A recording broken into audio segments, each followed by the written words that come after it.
Good evening. Go ahead and call this work session to order. I'm going to ask Councilwoman Jackson if you'll be so kind to give us the invitation. If you're God here, dear Heavenly Father, we just thank you for this day. Thank you for this opportunity to be of service in your kingdom. Lord God, we ask that you be with us, lead us, and guide us. Lord God, we ask that your spirit will reign and rule inside of us, Lord God, as well as saturate the atmosphere. Lord God, I think it's conducive for your will and yours alone to produce the desires of your heart, Lord God. Not our will be done, but your will be done. In Jesus' holy, precious, and righteous name we pray. Amen. Amen. Thank you, Councilwoman Jackson. Now to the citizens' request. Councilwoman Jackson. Councilwoman Jackson. Mr. Drebney? Yeah, please come forward.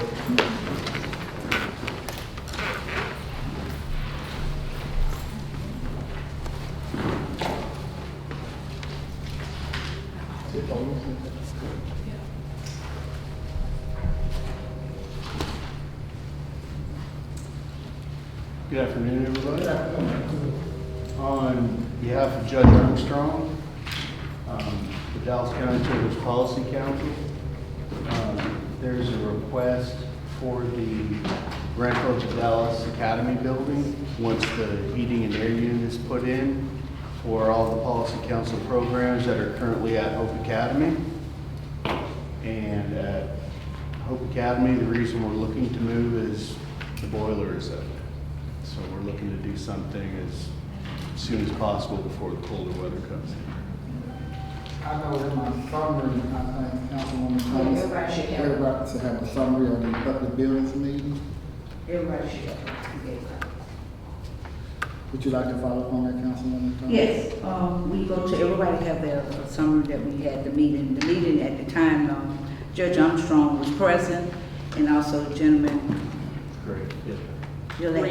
Great. Greg was present, and also some of the citizens, and me and Councilwoman Benjamin were the only two. Chairperson and one committee person was present. And he came before this committee and he explained to us and told us about he would like to use the Dallas Academy building on the second floor, the whole entire second floor, which we have one space that is being occupied right now.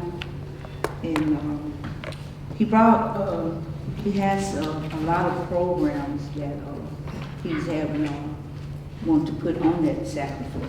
Councilman, and we read the minutes up, but we told them that they had to come before the council and explain to them what Judge Armstrong would like to use the Dallas Academy building with their program, with his program. We told them we don't make the decision, that the council, the panel, the whole panel would have to make a decision, decide on this. So he's here before us today.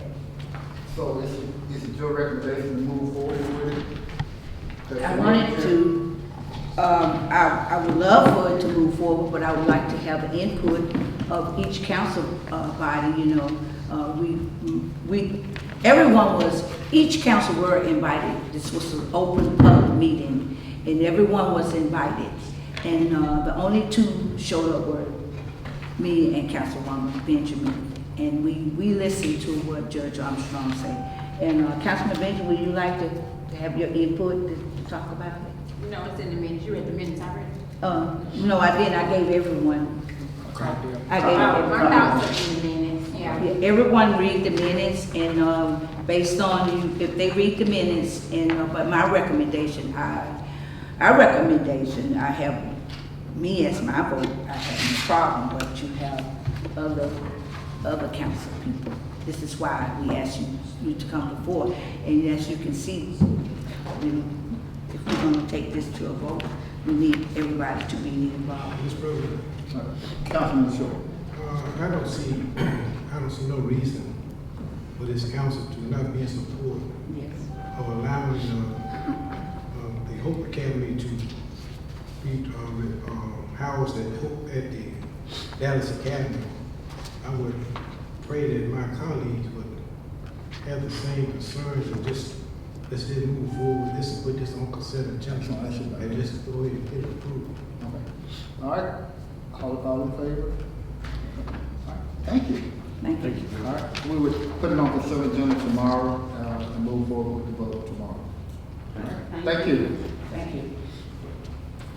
Now to the mayor's report. Mayor's not here. Chief Mayor.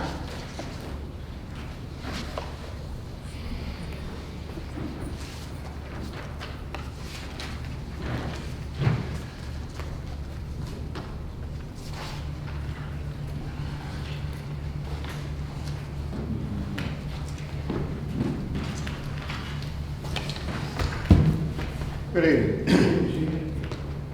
I really didn't have that much. I had some questions that were asked me, and I want to answer those questions. Are you ready for me Yes, to sir. Yes, proceed? I had drawn up this contract for former police chief John Brock to serve as an independent contractor, firearms instructor, and a property officer, because we're in dire need of a firearms instructor, property officer. But ran into some problems with the mayor's office, so I gave that contract to the city attorney, Willie Jones, for his review. And Mrs. Thomas asked me some questions about the contract that was signed by my predecessor, Chief Collier. I don't think it came before this council, and the amount in question was $48,900 for 3 years.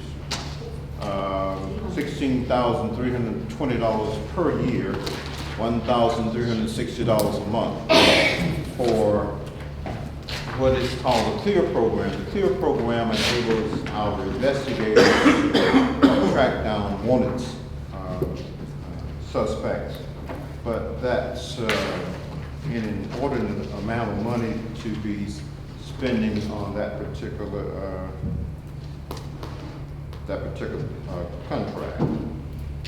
And the third thing I want to bring to the attention of the council is that the grant money is finally available. The grant money that we received through the Weed and Seed program, $324,000 and some odd dollars. I don't remember the exact amount, but it's going to allow us to get a lot of property that we're in need of. And most of that property has to deal with our tactical unit in order to enable us to combat some of the violent crime that we are having in the city of Selma. The grant is a reimbursable grant.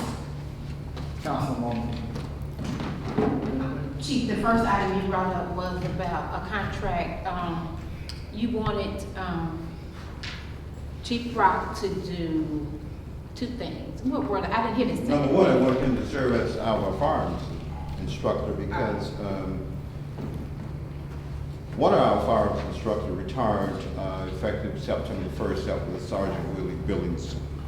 The second firearms instructor was involved in a serious vehicle accident about 2 weeks ago, and he's going to be out for an extended period of time. He suffered some serious physical injuries. So I need someone to serve in that capacity. Then a lot of the property that we have in evidence, there's a lot of city property that needs to be properly accounted for. And Chief Brock years ago served in that capacity for me. He did an outstanding job. And I wanted him, it is stipulated in the contract that he would work 20 hours max per week, 4 hours a day to serve in those capacities. There were some questions asked, so I gave the contract to the city attorney today for his review. You said that, and rightfully so, Chief Brock, even though Michael Owens from the sheriff's department took me out to the gun range, it was Chief Brock who always did my instructions on how to care for and how to respect cleaning and all those kinds of things. It was Chief Brock that taught me and for those particular things, even though we went to the range with Michael Owens. You said you ran into something with the mayor's office. What was the problem? What is the problem that you're seeking the attorney to rectify? Well, you know, the mayor is responsible for the administrative officers of the city, so I have to run everything past him. So he had a few reservations about it and suggested that I give it to the city attorney for his review before I move forward, so that's why I gave it to the city attorney. And how far in the process are you? How many days has the attorney had? I gave it to him after lunch today, so. After, okay, so he's reviewing it, okay. So we look forward to hearing from him, from the city attorney on that.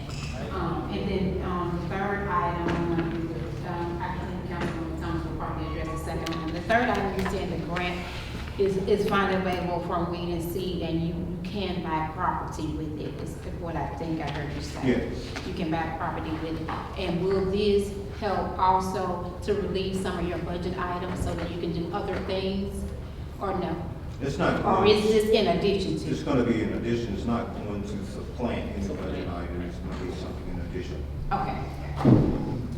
You know, Could you give us an itemized listing of things that you propose to purchase with that 100,000? Well, what you need to know is it's not my budget. The budget was submitted before I came on board. Wow. And the budget, let me finish, please, sir. And the budget was prepared by my predecessor. I tried to change the budget, but I was told by the county administrator that it's set in stone and cannot be changed. Well, what did your predecessor put in the budget to buy? What did your predecessor put in the budget to buy? Items? It's a lengthy item, Mr. Chair. I'll be glad to go over it with you. It's, they have walkie-talkies. There are 2 vehicles that were put in there, but not enough money to purchase 2 Suburbans. There is mobile command posts, and I can go on and on. Okay, I mean, just give us a list of what's going to be talked to 30,000. Councilwoman Young. Thank you, Mr. President. Who is this that told you it was set in stone, it could not be changed or amended? The county administrators managing the grants. Grant, oh, okay, so Ms. it's Harrell. the county, I Ms. see. Harrell, I'm sorry. I- Councilwoman Jackson. Can you spend a little time with me to help me understand the contract that we entered into without the council's approval? And you stated that it was for, if I recall correctly, a large amount. I may be paraphrasing what you stated. Do you think that the amount we're paying justifies for what we're going to receive? And is there any way, have you seen the contract? Obviously, if you've seen the contract, can you provide us with the contract? Is there any way we can terminate this contract, or is it a 3-year binding contract? Well, I've already spoken with the finance director. We actually called the vendor up, and there will have to be some extenuating circumstances before we can get out of the contract. It's a legally binding contract, so I don't know whether we are going to be able to get out of that contract. And the services, you stated something about the price. If you were wanted, for example, and you move constantly, this particular software will enable us to track you down with relative ease. And you have a problem with that in your department, you utilize that, you utilize it often. We utilize it, but I don't think it's worth the amount that we are paying. That's what I'm trying to determine, if it's worth the amount we're paying. What amount did you say total over those 3 years? $48,900. $48,900. Chief, did you have would they consider it extenuating circumstances if the judiciary body of government never saw the contract, never approved the contract, and then the wish to be in the contract? Would that be considered extenuating circumstances, or would they just put us in a legal matter that's going to cost us money? I think when we brought that particular question to the vendor's attention, I think the answer was, it's not my problem. Okay, thank you, Chief. You just said my argument this evening. Very easy. Councilwoman Thomas. And this is why I asked Chief this. I was very concerned about this, because this council needs to be aware of what position that we've been put in.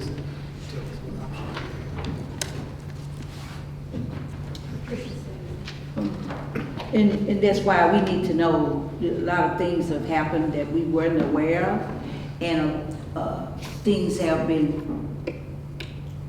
done that we weren't aware of, which money that is being paid out, and it should, the council never knew about it, and I'm glad the chief came in because it's a lot of things that we need to come up and update on. Next, one more question.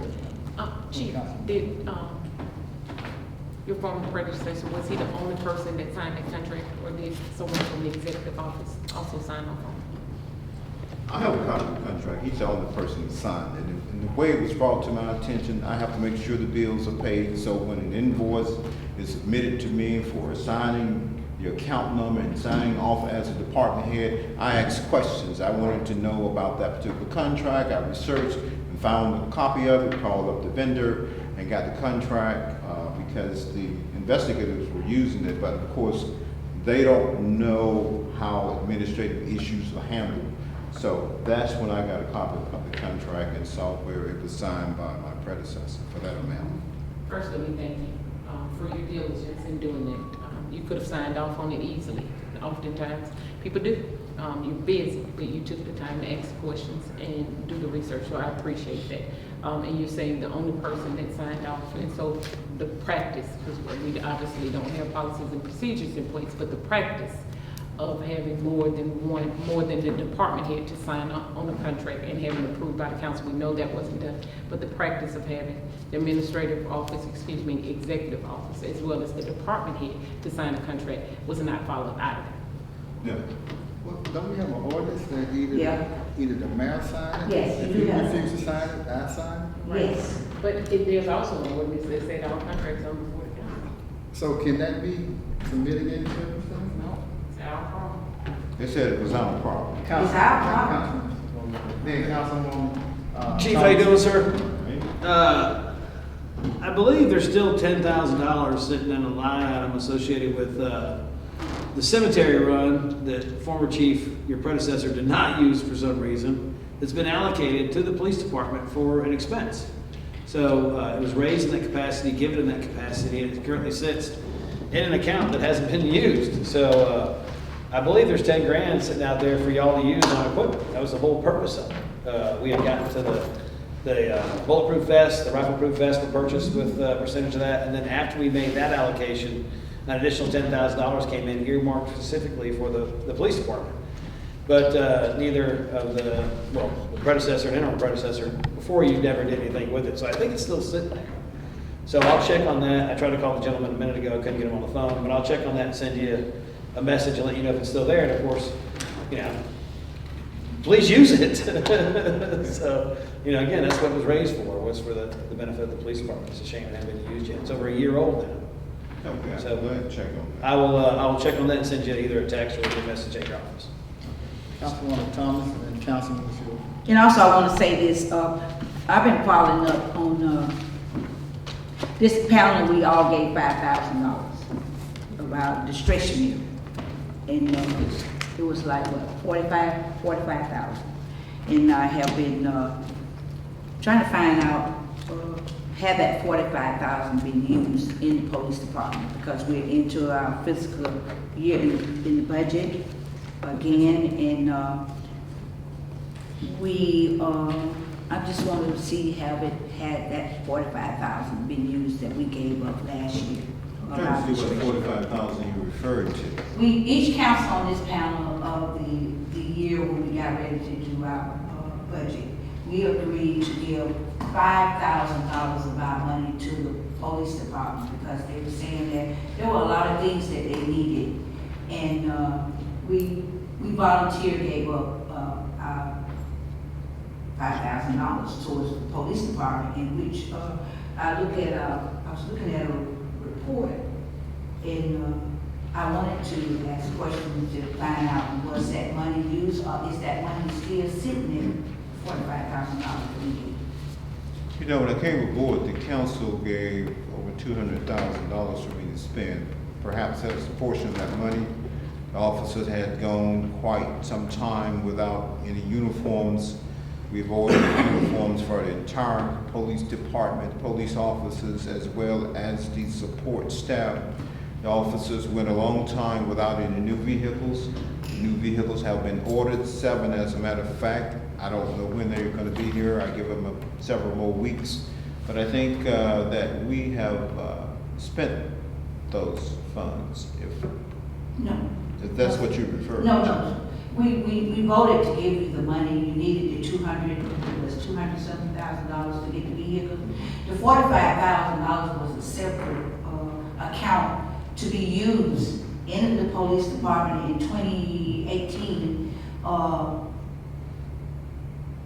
for some things that the officers that had came before this panel, but at the time when the chief Hoyer was in office, and there were things that incident had happened that they saying that the police department did not have, and we agreed to make sure that public safety was the #1 issue. So we agreed to give up $5,000 of our discretionary toward the 7 police departments so they can have the things that they need. Well, I'll tell you what I'll do, Mrs. Councilwoman Thomas, because I've been through the budget Yes. like with a fine tooth comb, and I know everything that's in that budget, so I have to see exactly what line item those funds were It's in the placed budget. in the budget and go from there. I seen it in the budget, that's why I was wanting to know, that's the reason I asked you. Can you let us know? And you know I don't mind spending money. Oh, yeah, we want to love the same. I need to throw back to the chair. Okay, Councilwoman Benjamin, Oh. then Councilwoman Jackson.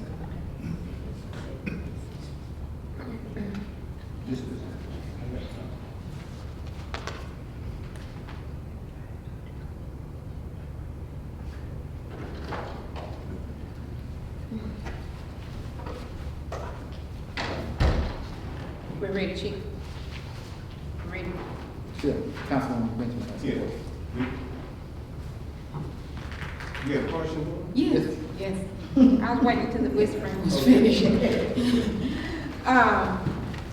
So, in addition to, and the treasurer is back now.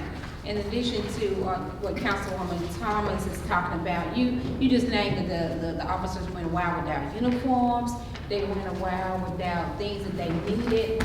I had brought a motion on the floor. I even, with the help of some officers, looked up equipment and with amounts on it, and this council voted to get every single item that I brought before them. They voted to do that as well. And what you've combed the budget, what might have happened though, is that it might not have been transferred, and so you wouldn't see it because it might not have been transferred from wherever it was supposed to be transferred from into the police budget. Madam Treasurer, were you here when we did that particular part? I think For I know the what- uniform, there were interceptors, we voted on interceptors, uniforms. I had a list of items that I brought before and the council voted yes to get it, and we voted on the line item to get it from. And Madam Treasurer, I don't know if you were here or not here. I wasn't here, but I'm Okay, familiar. so if she wasn't here, it's possible that it was never transferred where you can see it. So if you combed it with a fine tooth comb and you didn't see what she's talking about and you don't see what I'm talking about, no one was down there in the chair. And they may not have put it where it's supposed to be. I know exactly what it is that you're talking about. It's the $160,000 that we found in the fixed asset account. That's the money that was appropriated for buying all kinds of police equipment. We found that money. So you found that, Chief? Yes. Did you want to? And we were gonna use that money, I spoke with the finance director or the treasurer, and we were gonna use that money to help furnish these new units when we get them, and to purchase the new units, because there's all kinds of accessory equipment that you have to put in a unit. You just don't have a shell. You have to you have to equip those units with appropriate property for those officers to use. So you're equipping the units and buying the units with 160 and 200? We remember I told you a couple of work sessions ago that, for example, our personal transport unit actually needed to be replaced. Yes. But I was gonna save the city over $40,000 by repainting it Right. and fixing the the air conditioner and the heater that was out, and another little portion of the insert that goes on, repair that for a cost of $5,000. We got it back Friday of last week, and it looks like it's brand new. And the only thing we got to do now is fix the AC and the heating unit, and it will be ready to go. And then the bid mics, tasers, and things of that nature, we're gonna purchase that property also. Okay, yeah, that's now, yeah, that's, you did find, that's the list I'm talking about, and you will be getting all of those things, because those things were, they were brought to us as an urgency, as an emergency. Yes. They were in dire straits and they needed them right away. An incident had happened with an officer, and it was like, hey, we need it now. But once we did this and we took action, the stuff was never purchased as if it was never an emergency. It never was urgent, never needed by the police department. So I'm glad you found it. I'm glad you're ordering the stuff that was then urgent, but then became non-urgent once the council took action and said, go get it. So thank you for finding it and thank you for moving on it. Yeah. Councilwoman Jackson. Chief, can you tell me how much longer you have in your contract? I'm remiss about it, but I need to be aware. I actually can leave next week if I choose. Good, you know. So, the contract is up, we need to do something, because we don't have, in place on the BG stand or already there or something. We need Something to must be change done because something. the contract ends, so we need to, that may need to be up for discussion. What day next week? The contract ends on October 31st. 31st. Yeah, I've We gotta get been, something done. so we can go ahead and move, I've been, come on back here, chief. It is one of my business items, Come I'm on good back. at handling it. Yeah, go ahead, before we go to the, Chief, that money is there, it's still there. There's still $10,000 for y'all to use. So, which is not bad money. So I'll get you the young man's contact information, you can work it out with him. And again, I think the idea is that, they'll make the purchase and give the equipment to y'all. So they'll work directly with the vendor, unless you're lumping it together, they'll be working directly with you and them. Fair enough? Councilwoman Young. Thank you.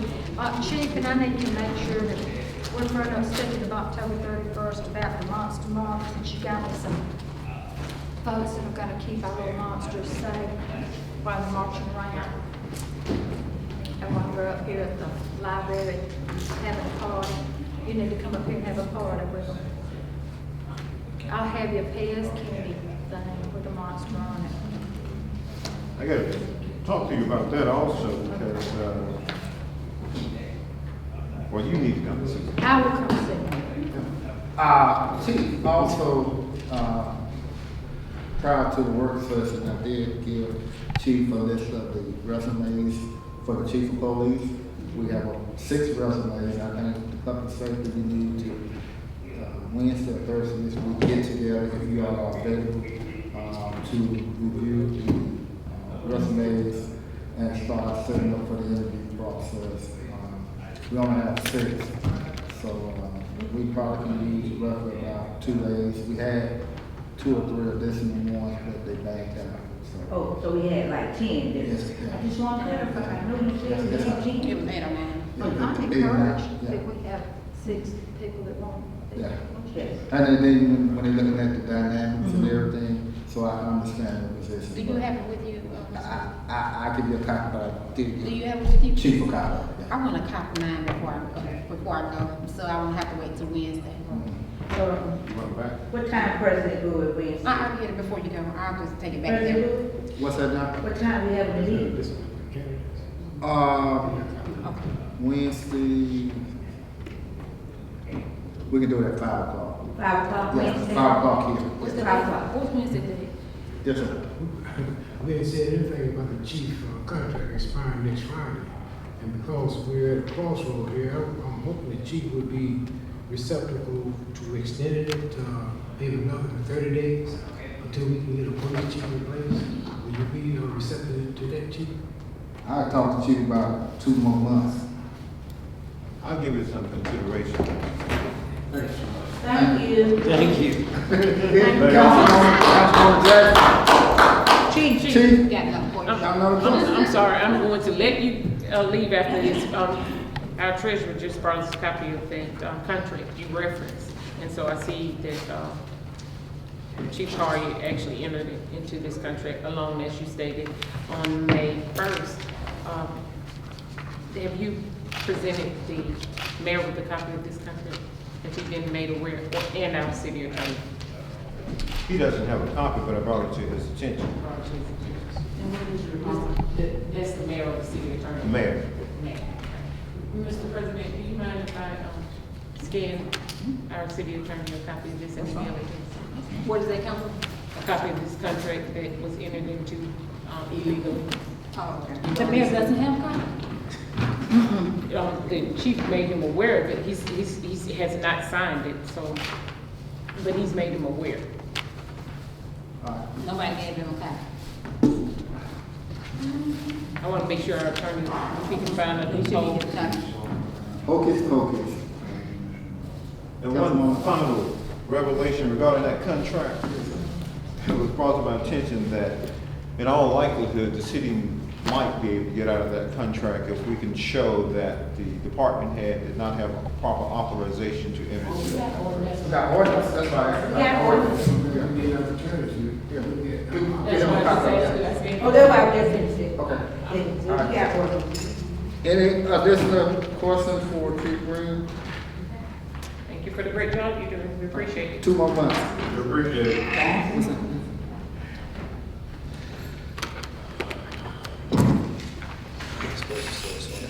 All right, also, up under the attorney's report, you have a copy of the annex statement in the amount of $21,900. We need to move forward on tomorrow. On consent agenda, the annex statement. Also, I have a narrative of some of the claims, if you need a copy of it. Yeah. You have a copy? No, sir, and I'd like one, and also, I'd like to see that, because I'm making some questions about what some of these things are. Yeah, I did ask And you because I know. it was- Yeah, one of my constituents has one, and I'd like to know what that is all about. Okay. I'm having a lot of claims out of this one. Okay, yeah, so for the last two, the last one I know I will require tomorrow. And because the last two was just submitted this afternoon, but I'll make sure we get the last two. So the council need to move forward with the annex statement on tomorrow in the amount of $21,900. That would be placed on consent. Also, we have a liquor license for Alton Brand Transportation, LLC, for first reading.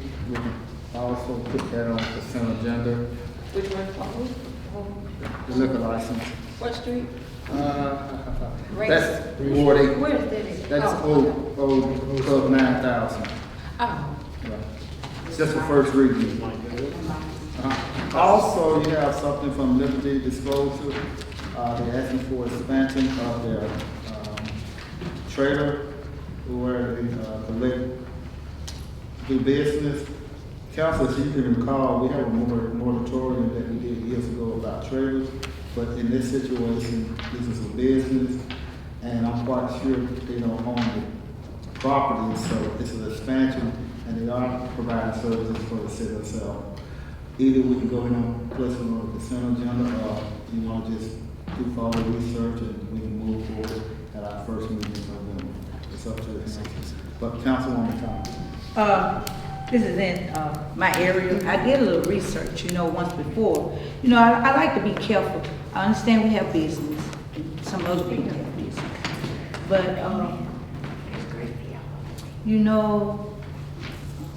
That's how I said, we can just hold over to the first meeting in November. yeah, I like, because I want to talk to the council. Because sometimes we.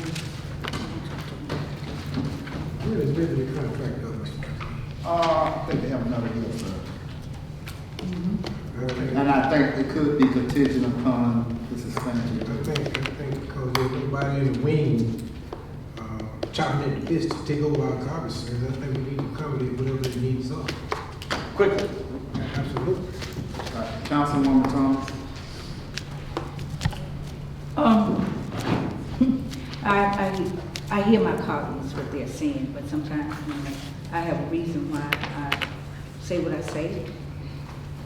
We have things in place now, we have ordinance and things in place, and I understand what you're saying, Councilman LaShaw, but I'll talk with you about it Okay? before we make a decision. Okay. I'm about business doing things the right way. Before we make this decision, we don't want nothing to come back in. Okay.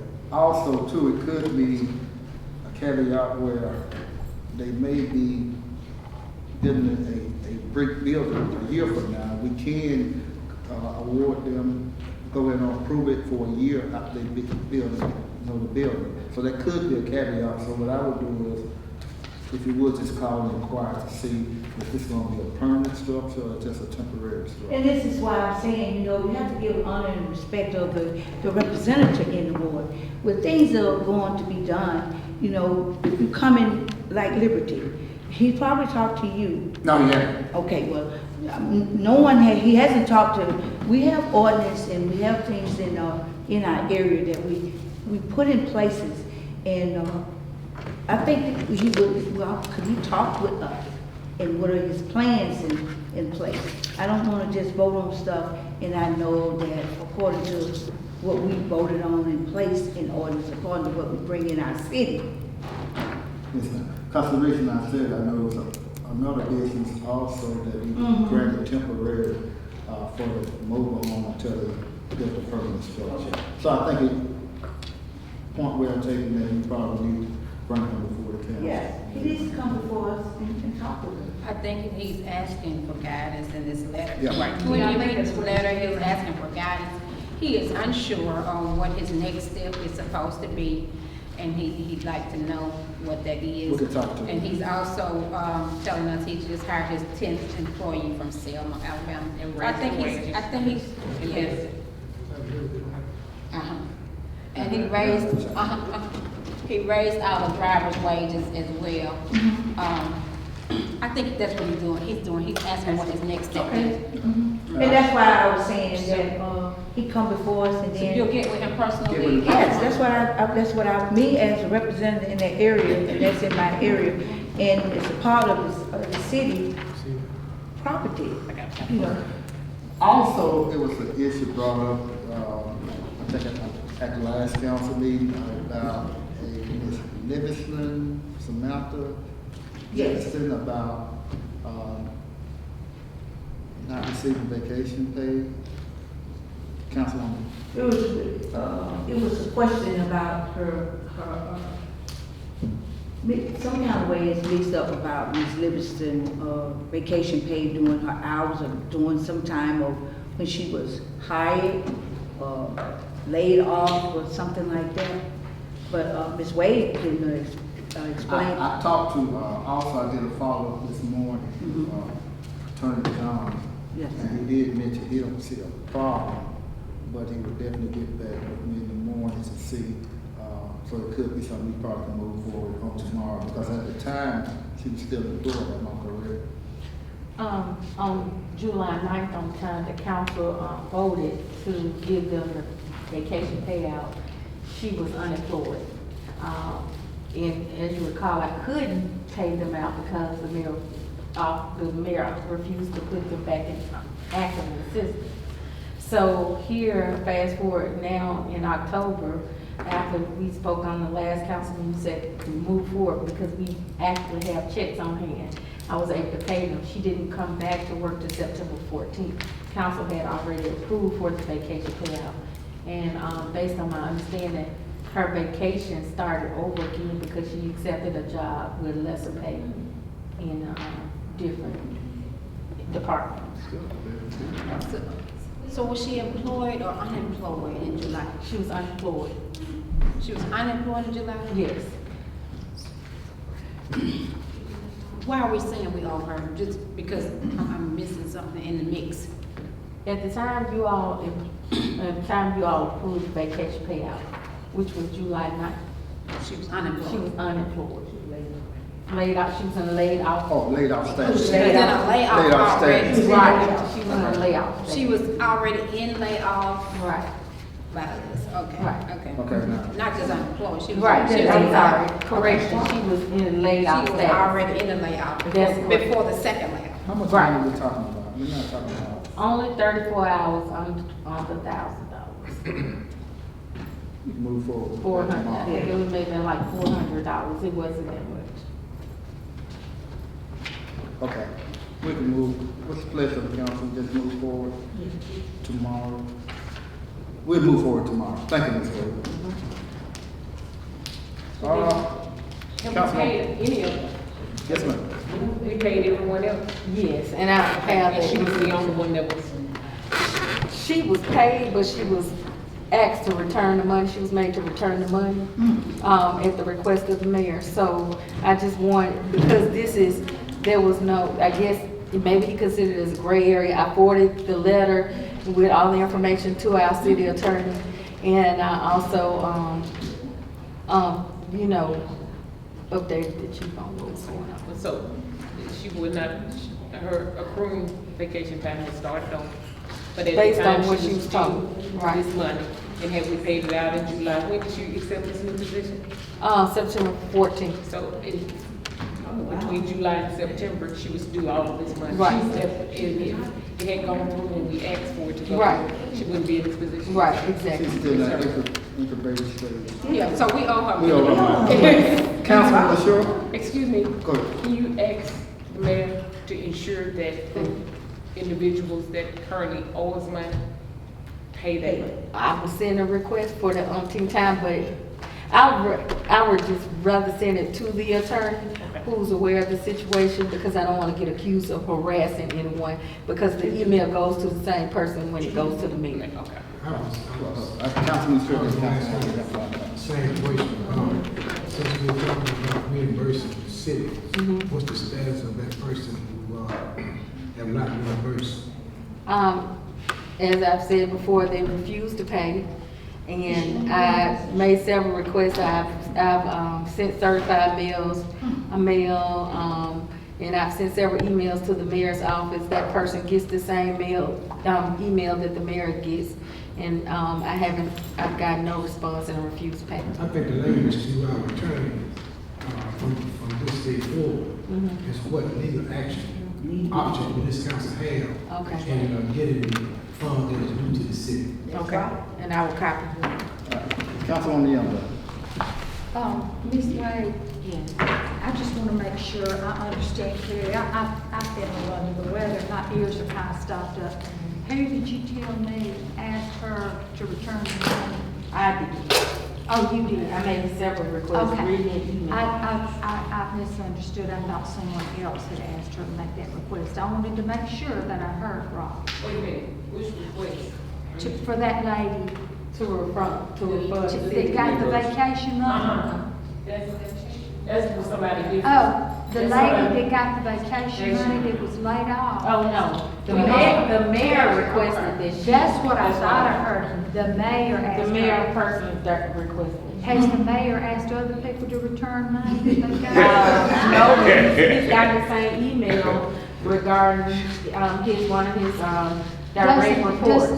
Now, I've heard through the grapevine that there are people in the mayor's office. That's that correct. owe money. That's correct. And a lot more than a little vacation person's. That's correct. That's right.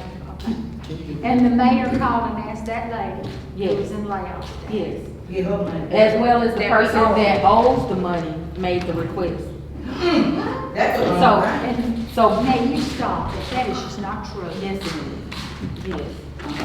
Councilman Bowen. I'm just scratching my head, I ain't got nothing to say, I'm just bewildered and befuddled and amazed. Yeah, how much is that? I mean, it's ridiculous. She just texted me tomorrow, so I'm gonna put it on the agenda. The city's so local, beyond. Madam Treasurer, was you sent the certified letter for the return of the money, for the city money, was it signed? Yes. Yes, and one was received. So we have a signature. Yes, and then I received responses for the email that I sent to that person in the mayor's office. And the quote was stop harassing her about the money, so I just sent it. But we do have a The signature. city attorney is aware of what's going on. But what I'm saying, the certified was signed. Yes. Okay. Good around here, I'll be fine. gonna play games. Any other questions? Okay. Councilwoman Youngblood, Councilwoman Thomas. I already. Hold on, I did say 5 o'clock Wednesday, right? Yes, Just for, Public safety review, that's just to review the applications. then set up for the. That's not the interview. No, set up for the interview. Okay. Okay. well, You know- Lord, Ms. Wade, let me just make this one. Go ahead. Ms. Wade decided if you find that out, if you think things, please call me. And I'll have it up here with you. Okay. Any other questions? All right. About what? I got a lot of questions, I don't know if anybody gives answers, but I got a lot of questions. Now to the business item. My business item is exploratory meeting. I'm gonna ask Councilwoman Benjamin and also Councilwoman Youngblood, would you all accompany me with the mayor's office? Because it's nothing but use one of my phrases that Councilman was sure, mix it and stand off. Yes, And this is something that we definitely need to get to the bottom of. yes, and it's very time. What is it about? What is it about? Because I'm not It's a lot. I think we can bring our Sure, I cameras, need so to we be want to down make sure that we record. Yeah. And we need to get an understanding because with this trash all over this town, and hopefully we can make a compromise to move forward to resolve this issue. But if it doesn't happen, the council, we did our best. Yes. And while you, talking about that in your, And some other things too. yeah, and then I wanted to, I want to, can I give a little example when you, get through, I want to, and this will be a part of the line item that y'all want to go talk to the mayor about. Okay. And this will Key things. follow up with also the budget hearings that Councilwoman Jackson was talking about. Because at this juncture here, we cannot just lie dormant and just continue to let the problem come. You're right. And I know I've been criticized about this and criticized about that, but I don't know. Aren't we all? So, you know, it's part of it, But then you have but to- this is an approach that at least the council's trying to make to see can we resolve this matter. That's all I'm asking. Councilman. And Mr. Bowie, as it happened, we were at the League of Municipalities, Councilwoman Jackson, Councilwoman Thomas, and I were in Prattville at the League of Municipalities. And two of the attorneys, of course, Ken Smith is the director, approached me, and I know they spoke with Maya and Jamie as well. I'm just going to use familiar terms since we're in a work session, if that's okay with y'all. I know they spoke with them as well, but I think just, you know, having worked with them for the 12 years, and they've followed me and all that stuff. But anyway, they just made an offer if they could help with anything. They wanted to come over and see if they could do an intervention. I told them that, quite frankly, I felt like we were past an intervention, that we needed that 2 years ago. We tried to do that, but what we really needed at that time was a mediator to come in then, only we just really didn't know it. But that offer is out there. If we'd like Ken or Lori, or if we would like them to send someone to come in and to help they suggested that if we wanted to do something. So I just put that out there. Thank you. Councilwoman Jackson. Mr. President, I respectfully ask that we consider having our city attorney at that meeting. He needs to Will be there, because I spoke with him today regarding some of these issues, and he said, because he's on retainer, if he's not asked, that he doesn't do it automatically. He would want to bill for something that we haven't asked him to do. And so I told him I'd bring it before you and ask, before the council. So if he's going to be in there, maybe he could be a mediator at this time. Maybe we'll need someone else in. But I'm going to fast that day for you all. Please tell me when you're going in. I'm going to fast. I'm gonna give Ms. Referee shirt. It's a legal point, and Jamie, I'm sorry. Okay. It's just an answer right to that. It's a legal point. Let me remind you, he represents the city. He doesn't represent the mayor. He doesn't represent us. But when it comes to trying to mediate, that puts him in kind of a pickle. It's appropriate for him to be there, but he can give pretty, I want to say like vanilla or innocuous advice. I said, but even being there to jot down what we need. Sure, to do sure, as a and it meeting. is very appropriate to have him there. I just wanted to throw that out there. It wouldn't be bad for somebody else to be there to represent us. You know, and I wasn't talking actually, just legally to get some things, but when I spoke about mediator, I just It is know him appropriate, as okay. a godly I would man put and it- Right. trying to be right, and I think you'll be prayerful. in And I would this. definitely, email the mayor. I'm serious Put, about put, passing. I'm putting in his mailbox, Thank you. Yeah, I will. send up a smoke screen, whatever it takes to notify him. And I asked some of the churches and intercessors, I sent out an email, so. Councilwoman, Oh, you said the attorney doesn't mind coming to this meeting? I didn't say that, I said Oh, we'll okay. be I asked. talked with him. Because I'm wondering if he minds, and I understand he's a godly man and all those kinds of things. There are gonna be some certain things going on in this room. Godly men, unless they're well prayed up, will not be able to handle problems. I understand that. But find out if he really wants to, if he really wants to be in there, because what you all have been reporting back, it does not appear to me that he would like to be in this room from what you all have been reporting I'm back not to sure us. he would, but yeah. I don't think he would either, because It's he appropriate. like in Yeah. I don't know how this man got involved being out. Yeah, so Well, he wants out. cause he. Basically, what we'll do is we'll make sure we have legal representation.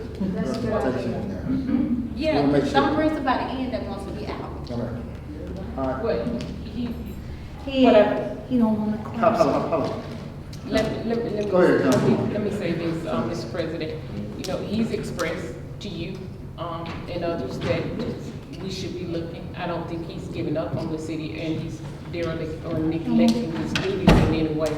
So I think if we ask, what he's expressed to me is that he doesn't do things unless he's asked. He spoke to you this weekend, that was something he stated, that you all spoke, and that you thought he wasn't needed here tonight. He said he might be here tonight, but President Bowie is going to let me know. So he's not derelict in his duties. He's an honorable man, and I think he would be fair, and think he would take it down as the law requires him to do in that meeting. However, we feel as a council that we need someone else there. I'm just saying we need our legal representation, however we choose to do it, and I think it's fair and appropriate to ask the city attorney to mention. That's right. Go ahead, I have a Councilwoman. question. Shoot. I listened to Councilman Meyer when you just said that he spoke to our president, Bowie, that he represents the city, he represents us, and he represents the mayor. But then he doesn't know if we want to ask some legal questions. We have, before, during our work session, it's something that maybe that, like I have a legal question on something. Tonight I want to ask, but by him not coming, President Bowie doesn't know if that, or he needs to be present or not, because he doesn't know. Because he's working on something, he's going to say to us tomorrow. Oh, okay. Well, but the And reason then I why, can say to you, you can always call him. okay.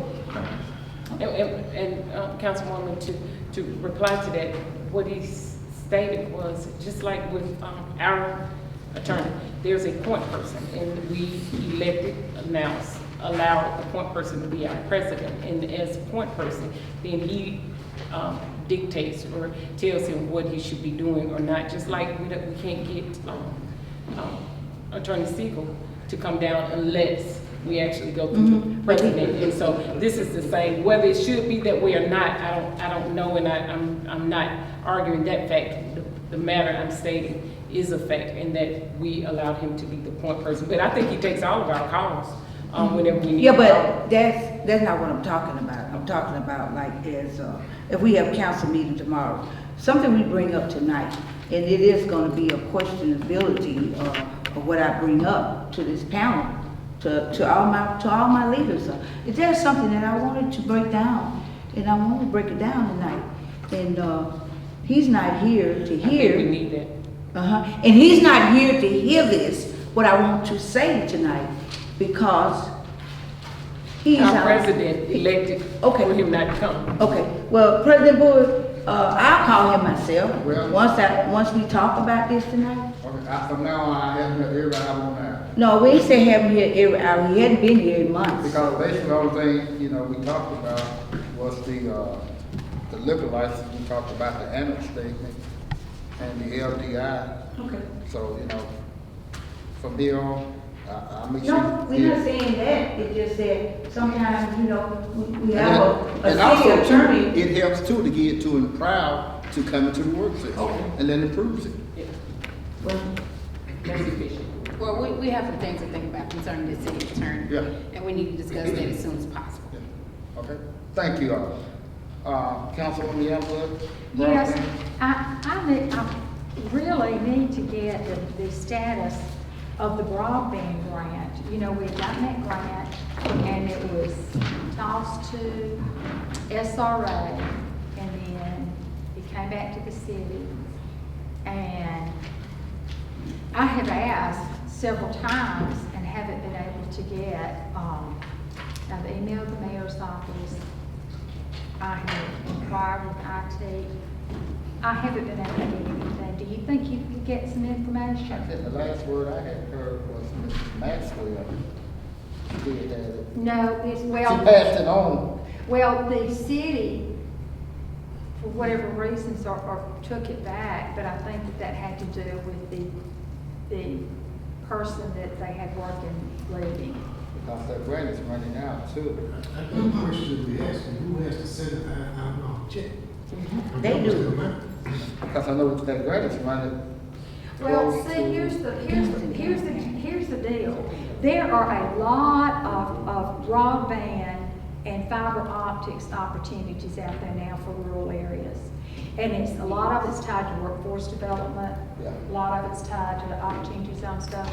And if we have a grant, small though it is, but it's a seed grant, and it gets unspent and we don't do what we're supposed to with it, and it wouldn't be a very difficult thing at all. I mean, there was a plan. It was just a matter of calling the vendors that they wanted to do.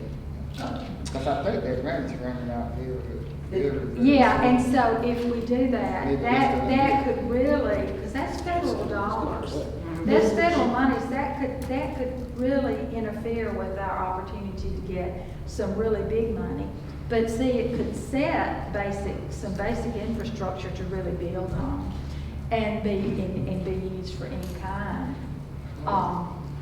match in-kind money, The you last time know. I heard, I think, that was a year ago, I think we had an additional year on that grant. That was a year Well, ago. now, I can't remember what I heard. I will talk to Wanda Maxwell tomorrow and see where that, if she knows where that is. The last thing I heard from her was that it had gone back to the city. you know who has the check?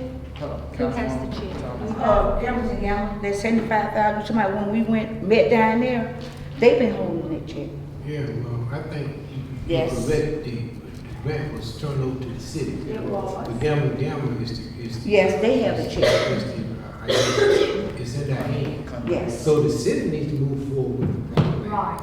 So let me go ahead and explain. That's where it's at. Because Council, President, Mr. President, is there, who does IT come under this, on this council? Who does IT? Under They don't whose have purview? one. Well, there you Administrative. go. Administrative, okay, and good, because you know about computers and stuff like that. I don't know if I know about city computers. I will be happy to work with It's you. a whole nother realm. Because I know what the basic premise was supposed to be. Yes, ma'am. And I know of some people who know some people like that. Oh, yeah. We get together real soon. Yes. Get a plan in action and get it done. because that would be very detrimental if that grant goes. Yeah, that's back. ridiculous. Because It's a lot of times. not just a loss of $75,000. It's That's a lot of potential. money, but in the grand scheme of things, it's not. But let me tell you, in the grand scheme of things, Future that potential. could cost us millions of dollars. Future potential. Exactly. They had a check for a minute. Mm-hmm. Yeah. Like 20 minutes. I'm telling y'all, that's what the check been all the time. Okay, all right, thank you. Councilwoman Jackson. Responsibility moved back and forth, the check's been in the same Right. place. Okay, thank you, Mr. President. And while I've got, can I just say one more Go ahead. thing, Adam? weed and seed meeting for Ward 2 is going to be next Tuesday, the 29th, at the YMCA in the community room. Okay. Right. They good now? All y'all be able to, all y'all please come. Everybody's invited. Thank And you. I'd like that to be on the agenda for tomorrow night for the minutes too. Thank you for letting me slip that in there. Thank you, Councilwoman Judge. Yes, sir. Budget hearings. Oh, it's 6 o'clock, sorry, 6 o'clock, sorry. If you recall, Mr. President, I actually requested on the 30th when we voted to continue this, the current fiscal year budget for some time to give us an opportunity to give more diligence to the proposed budget. I asked if we could set up meetings weekly and begin the process. Since that time, we have not met in regards to the budgets.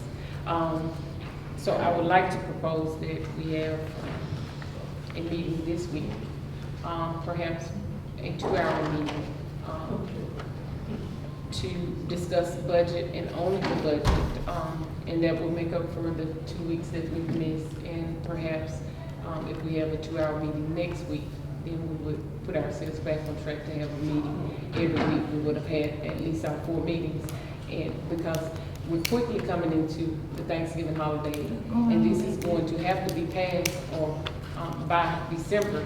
If you recall, I actually suggested that it be passed on December the 10th, which is the council meeting. If we did at that time pass it, then the treasurer and her office would have enough time to put it in before the holidays, and it'd be all ready on January the 1st.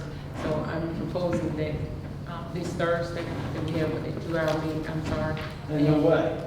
And next Thursday, today is Monday, we have council meeting Tuesday, we have public safety meeting Wednesday, we can do it Friday. I don't care, but we need to have a meeting. What is the, I would say. what's the consensus of the availability of the council? Talking about for the budget? Can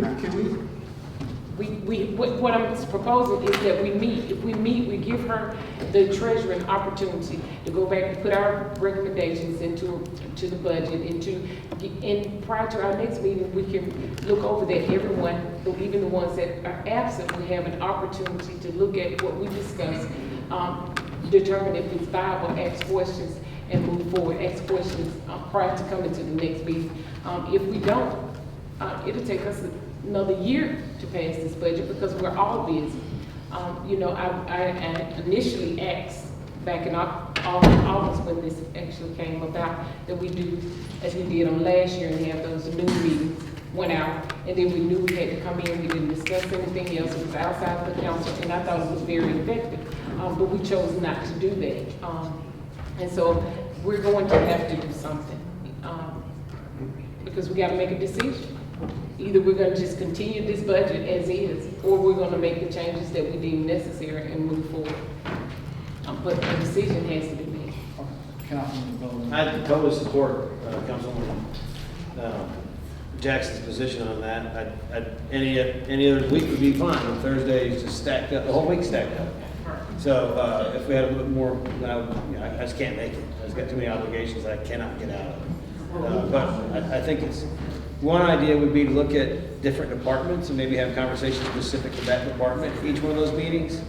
So we could get through a department and maybe amend the budget to approve said department. Right. In which case I could contribute via email to that conversation. I'd be happy to do so if we could decide maybe, just as soon as we can decide what department we want to start with.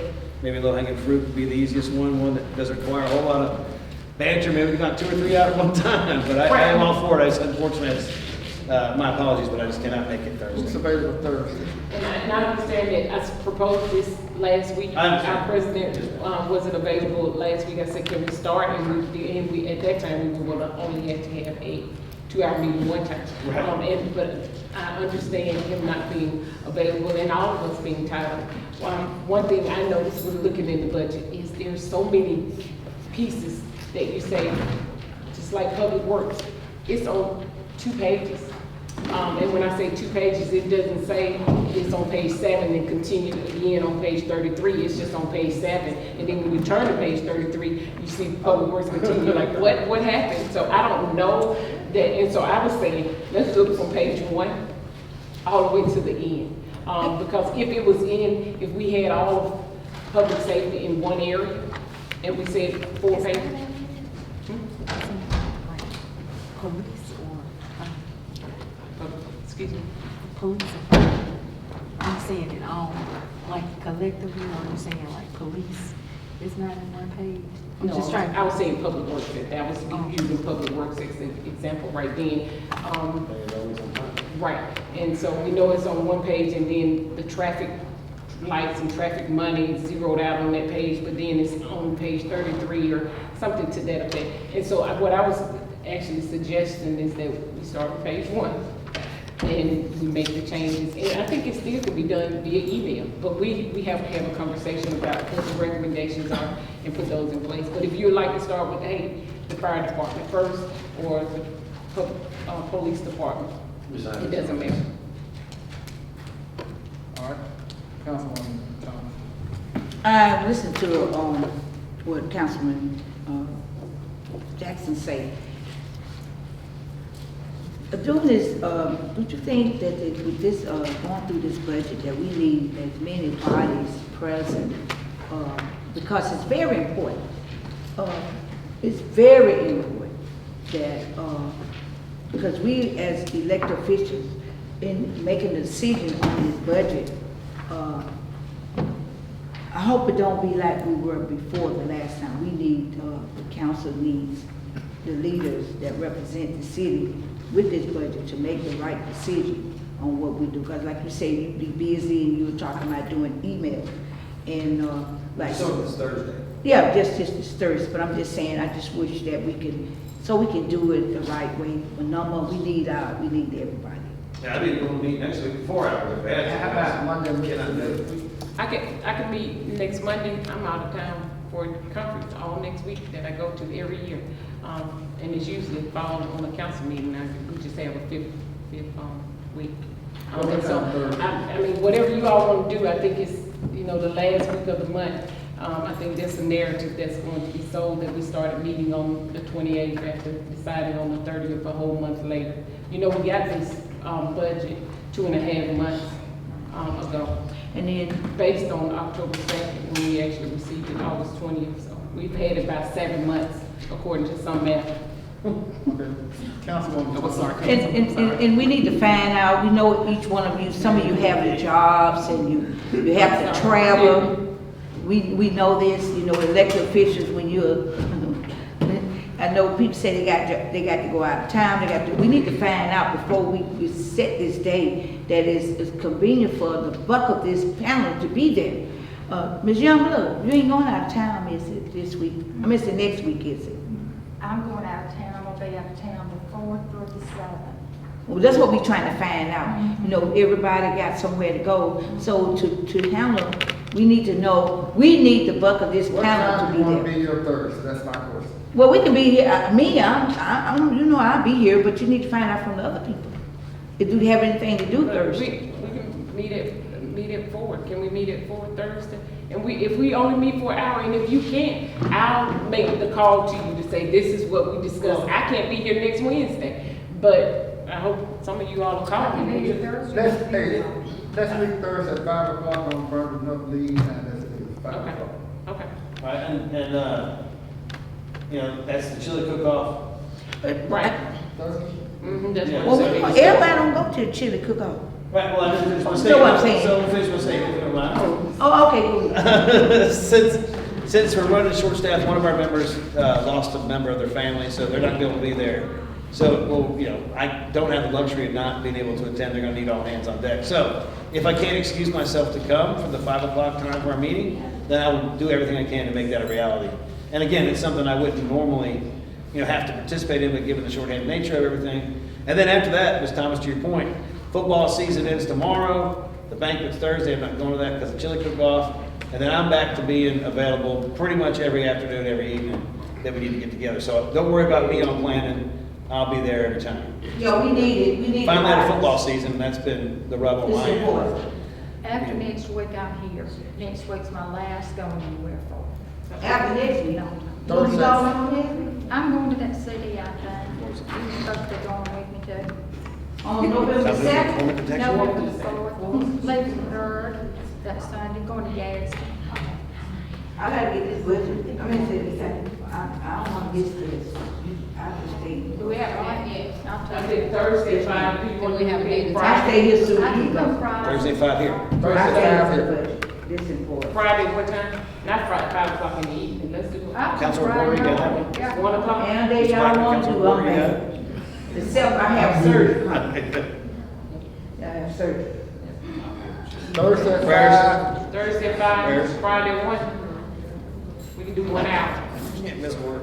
Friday, noon. I'll make it, Your lunch break. next time is 1 hour, that's fine with me. Y'all talking about 2 meetings this week or one? Shoot. Okay, tell me the dates again, because I'm Thursday, gonna 5. pick one of these meetings. Which one? Thursday, 5. Thursday at 5 and what else? Friday, noon. Y'all meet Friday at noon too? Okay. Thursday 5 and Friday. You can do it hour each day, that'll do the 2 hours for this week. I'm gonna give y'all one day. All right, Councilwoman, all right, insurance, Councilwoman Jackson. Okay, insurance, couldn't tell in the budget whether, we had, actually put in our fire insurance. If you all recall, when I was in the training back in May, I made the council aware that, it is now law that we're supposed to add, $200. The city is supposed to pay $200 for every fireman for, fireman cancer insurance. And so, we need to make sure that that's allocated in the budget. I didn't see it, it could be in some kind of training cost or lumped together that I just didn't realize. But, I didn't want to pass the budget that did include our new requirements. It could have been locked in, I didn't see it. All right.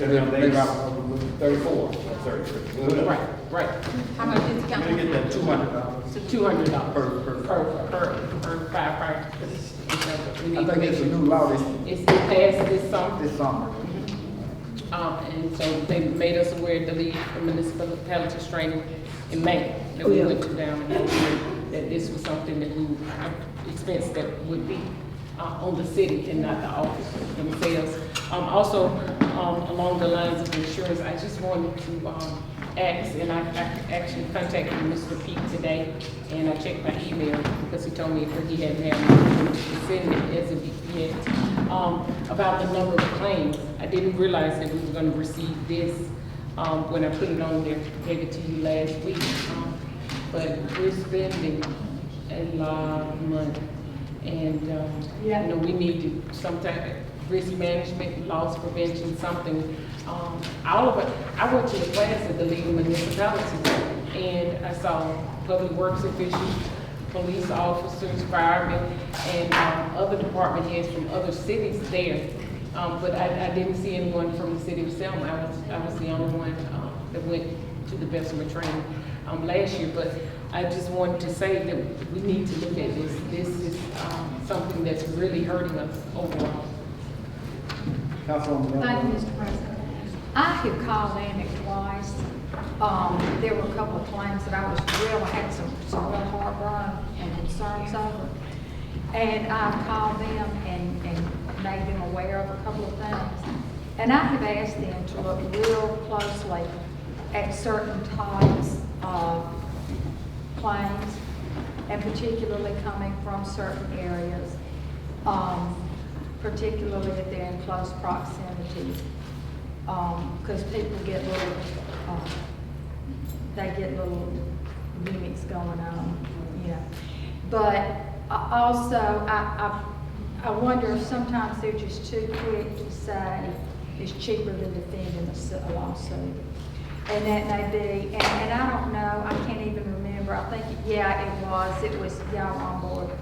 We had to settle a lawsuit that I really didn't want to, because we were not in the wrong one bit, not one single bit. I will go to my grave saying that we were not in the wrong when we dealt with this man who came down about the hotel. He had good, he brought with him the president of Choice Hotels, wanted to put the hotel in the Ascend collection. He had all his credentials. I've stayed in Ascend hotels, you probably have too. It's a high-end boutique line for Choice Hotels. He had, he had a past, but he had gotten some business partners, and I don't know anything about their, any doings, that probably not real savory, but they made a lot of money and did well. But anyhow, so you had Nancy Drew and the Hardy Boys going and doing some things, and telling some things that just weren't true.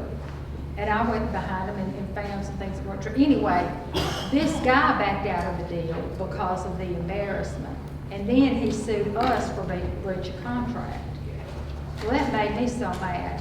One reason, I had paid for him to stay at the hotel myself, and we really didn't have to. But I paid for him personally to stay at the hotel. I personally bought him and his guy he brought down dinner and all that stuff. Anyway, and then he turned around and sued me. No, that didn't stick in my craw well at all to give him some nuisance money. But it was cheaper than defending. Sometimes we just have to hold our nose and do that kind of stuff. Sorry for the rant about it. Just have to get that out there. Accounts payable, Councilwoman Jackson. Okay, so I've asked for this a number of times, and I withheld requesting a vote the last time because we did not have all the council members present. And I thought it was important for the record to reflect who all supported and who did not, especially since the Department of Examiners is here, and that was one of their recommendations, or actually what they informed me is that we should be doing this. So not just a recommendation, we should. I would like to bring to you all's attention once more and ask for a vote. I hope we can go on the consent agenda that all items come before the council for payment. I think if we had done that, maybe we would have caught the contract back in May with the council, the chief entered into. I think if we had been doing that, we may have caught the check that was supposed to be paid to Attorney Siegel, because it would have been on the register, it would have caught your eye, and we would have stopped it. That's just another line of controls. At the very least, we should be receiving, at the very least, we should be receiving a copy of the payment register, and it should be on record. I've had 3 different bodies, entities, including the league, to state that we should have this on the record that we voted for the payment. We're responsible whether we vote or not. So we can be responsible and vote and say, I don't agree with item number 35776. I'm not aware of what that is for, and have it on the record, and the body still votes for it, or the body chooses to pull it off until we have additional information. Or we could go on haphazardly like we're doing and allowing things to be paid that we have no idea about. And I'm going to give you a couple examples of having no idea about. Does anyone know who Instituform Technologies LLC is?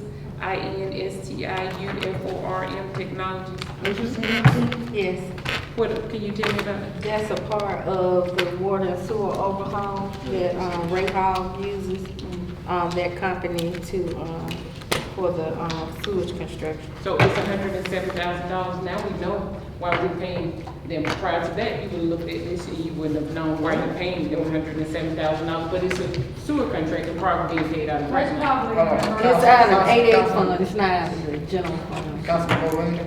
So the idea, Councilman Jackson, to basically have the payment register or to be paid register, if you will, on there, we go through there like we would anything else, like you said, anything that seems out of the norm for whoever the council person is would say, hey, I got a question about this one. We try to get an answer from obviously Ms. Wade. And then again, that whole slate would go on the consent agenda saying we're approving check number blah, blah, blah, or whatever else, or this date to this date, something like that. And then that would just go from work session to consent agenda, and then it would just be passed. Right. Then And all we're doing is all for saying, if approve all 18 pages, but Right. if someone says, I'm not voting for, or I'm abstaining, they actually told me that when I'm doing the paper register, that I need to abstain from Certain checks made to Michael Jackson. Of course. We sent things to the district attorney's office, they said you would actually abstain from that. And so I would need to say I abstain. What would you I- abstain from? Sorry. Checks paid to Michael Jackson.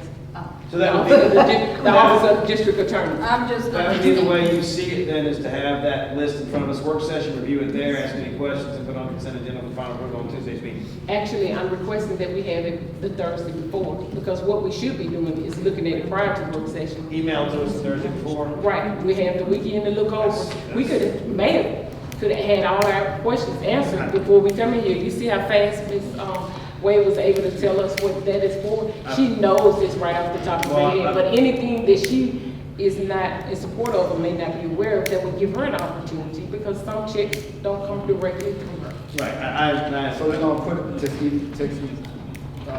put it on the consent agenda for tomorrow. That all paid. I'm in full support of that. Text it to me. Okay. If it was reviewed in the process we just discussed, Yeah. then I am 100% for it, which That's any all. review is better than no review at all. Any to your review is point. better than So- no review So at all. I appreciate that and applaud that. I'm all in support of that. I'm in support of that too. All right, Councilman LaShaw. Anything with this have on data operation, I mean, if they need Yeah. something right now, you gotta wait till the council meeting to get approved. What about that? No, you got emergency. Well, there are things that may need to be done on an emergency basis, but everything should be an emergency. Everything should be, what we should have is a plan in place strategically of what we're purchasing, what we're needing. I understand that certain things break down, but that you shouldn't be able to walk into the clerk's office, the treasurer's office, and say, I need a check immediately and get it that day, just because I need it immediately. No, none of us get no check. Right, well, we have some that are able to do it. I don't know if that's the case. I don't Mr. Chairman. have some. Mr. Chair, I have, go ahead. I don't know if that's the case, Mr. Chairman. I think this process, in my humble opinion, is gonna bring some problem with data operation. Y'all gotta understand, it's not our job to operate this city. Yes, we're in charge of the money, but it's not our job to operate this city. And I think it's gonna bring some real serious problem with business not being able to be taken care of simply because we're waiting on a timeline to be brought to this council to vote for approval. Now, that is my personal opinion. Councilman, follow up, Councilman Jackson, Councilman. These all. Okay, I asked one too. Oh, I didn't hear you, y'all got that. Okay. Oh, man. Yes, ma'am. So we're supposed to have a process in place. Am I not correct, Councilwoman Benji? That we're supposed to print checks twice a month on the 15th and 30th, and it's supposed to be coming before. Now, we may not always been doing that, but that's the only time we're supposed to be printing checks. And so Well, we're those saying. are the times that we print checks for purchase order request. Now, checks Accounts are payable. printed weekly Every- because we have every week. employees that are paid weekly. Right, we talking about accounts So, payable. so it's not the only time we're printing checks. So if you go down there and they're printing checks, checks are printed every single week. But purchase order requests, contracts, and all those Accounts things, payable. they're supposed to be paid on the 15th, which means you get to them probably on the 13th and the 27th, and I'm guessing. Right. Right around that area. Right, and so we have twice a month, I know we do at the county, that we print accounts payable, not payroll, accounts payable are those contracts, those purchase orders, those things, invoices that we receive and we're paying back. I'm not asking that you look at payroll. What I am asking is that, even though we're responsible for that as well, what I am stating to you, what I am relaying to you is information that I received from the public examiner's office. And they said that we should be looking at all of this because we're responsible for it. And if I'm going to be responsible for it, I'm not trying to impede anybody's progress, anybody's ability to do their job. But if we're only paying vendors, accounts payable, contracts, things twice a month, and we meet twice a month, if that's on the 15th and 30th, why don't we say that we're gonna pay on the 2nd and 4th Friday? Because we're gonna meet on the 2nd and 4th Tuesday. Councilwoman Youngblood. I hear what you're saying. I really would like to have a conversation, not that I doubt at all that. But I would really like, I would like to maybe table this till after the auditors finish with the public examiners complete what they're gonna complete and come and talk to us about their findings. Because one of the things that I see is, and I think you've spent enough time up here to see how some of us pick each other and pick each other's requests apart. And sometimes that might depend on whether or not we're mad at each other that day or whatever. Some of us have done like that sometimes in the past. And I don't think our ability to get things done for our ward should depend on people looking at our stuff and deciding if they want to do all that and decide if they might be mad at us and go on and on about it. And that happens up here. That has happened. So I don't, and I don't know that it may not be. We used to get a copy of the check register. We used to get a copy of all the checks that were written, to whom they were written, and what day. No, that's okay. And I'm wondering if it's every department thing that goes, if it's the mayor's part, if we want to look at the council expenditures, what expenditures is it that you feel like we should look at? Every expenditure, is it the expenditures from Public Works, from the mayor's office, from the tax office, from the finance office, from each counselor, or, you know, what is the expense do you think we need to look at? Yes, ma'am. So we do receive those. But what we fail to do, that's a part of our duties, is vote on them. There's supposed to be a record of us saying, we approve it. If we choose to never look at it, we're supposed to have on record that we approve every payment that's been paid. Now, we can choose to do that. I just abstain every time. We can choose to say, hey, we received the payment register. Let's stop and take a vote on the payment register from August 1st through August 31st. We can choose to do that. But the record says, public examiners, if you look at the county commission, they have actually on their agenda approval of the AP registers. AP accounts payable, and they go and they just have a approval for the register, dated check number, such to say, and date number, and so we could do that. But they actually have a copy, and what they do is they provide it to them early. What I heard back from the public examiners, and I wouldn't push this issue if I didn't believe that we were being derelict in our duties. That's all I'm saying. I would, if it wasn't something that we were responsible for doing, I wouldn't ask you to do it. I'm not looking at any office in particular. I'm not looking at the mayor's office. I'm not looking at Public Works, and I'm definitely not. I don't. It's not my desire to ask you how you spend your discretionary money. It's not my job to tell you how to spend your discretionary money. If you feel like you're doing it in the best interest, but it is our job to make sure that we understand. So we can choose. All I'm asking is that we approve or deny payments. Now we can choose to do that. Is what I'm asking. The whole of all the money. All the money. Every department. We're required to approve or deny after the fact. It is recommended. I see. It is recommended that we go through it before and don't let anything go out of here without. That's a recommendation. Okay. It's required that we approve it. Right. And so the difference is I'm asking at this time, in this season, at this place that we're in with examiners and attorney generals and not receiving audits in a timely manner, that we look at everything because we don't know. There could have been a way that we could have stopped that contract. If we had, all we had to see is the first payment and say, hold on, just like he did, why are we paying this? The first payment back in May, and said, no, we're not gonna make the first payment because we're not entering this. He did not even have, on that contract, he did not have a signature from the mayor's office. It wasn't there, no records from the council that it's been approved. He just entered the contract. What if Maya Jackson decided that she wanted to enter a $3 million contract for the city of Selma? I say, I'm a council person, and I can enter that contract. And I just go and sign it. And now it's legally binding. We don't have any internal controls. And if you look at the audit statement, and I took some time to look into the audit statement, one of their recommendations, 2017 audit statement, was the lack of internal controls. That's on us. Councilman Bowles and Councilman Benson. Well, I- Moving on. I understand what Mr. LaShore's point is, and again, it's not to hurt any department or any person, to your point, Councilman Youngblood, but the reality of it is the liability for us not doing that is too great. And the whole time we've been here, it's been, we spent what? We did what? You know, we bought what? We got a lease on what?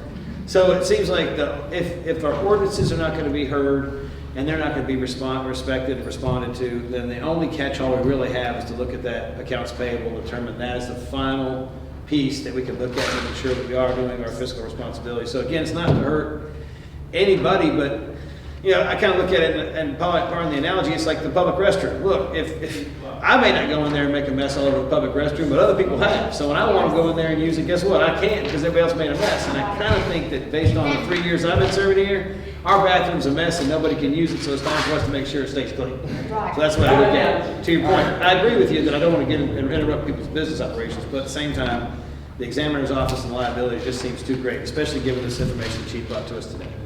All right, Councilwoman Benjamin, and moving on. Yeah, I'm with you, Councilwoman Youngblood. I don't want you all holding up anything I need to be doing the work for. And I always had the question when this was brought up. What is all? What is all? And all does mean all. And when we approve discretionary, we appropriate and we divide this discretionary and this all these, and we vote on it. And then we're saying vote on it again. We're voting on what we're gonna spend it for. Well, not discretionary because by the very word, it's discretionary. But all these and all those counts, it's already defined what you can spend those particular things on. And so this all thing is hampering me because I have things I need to be done. With discretionary, with all these, I know what is defined by all these. You all voted for it when we put it before you. You voted for it, and probably unanimously voted for how we are to use it. It's already defined how to use it. Yeah. So I'm with it because that contract that came through here, $48,000. I'm with that. I'm with that. We should have seen that. But folks who want to hide stuff like that right there will hide it. And will continue to hide it, and it'll get to us maybe 3 months later, maybe 6 months later, or whatever. But I'm with that part. I'm with looking at all of that. I'm with perusing the contracts. I'm with all the other stuff. But once we vote and appropriate on all these that is already defined by law, please, I don't need y'all holding me up. Yeah. Councilman. We're supposed to vote for contracts. But that's just what we do, so we need some catch-all. Hold on. I would hope that we might consider what Councilman Youngblood recommended that we take this until maybe the Department of Public Examiners doing the exit interview. Maybe this would be one of the recommendations. My only concern at this point, what impact, if any, it would bring on daily operation, and that's not our call. Yeah. Take a break, man. Jesus. Hey, don't go, cause I got. I'll be right back. I just gotta take a little sip of water real quick. That's all I need to take 97 minutes. Be right back. Okay, so Councilwoman, when I said all, and when I bring this before, I see, so I have a payment register of everything, including payroll that has been paid in the month of July and August.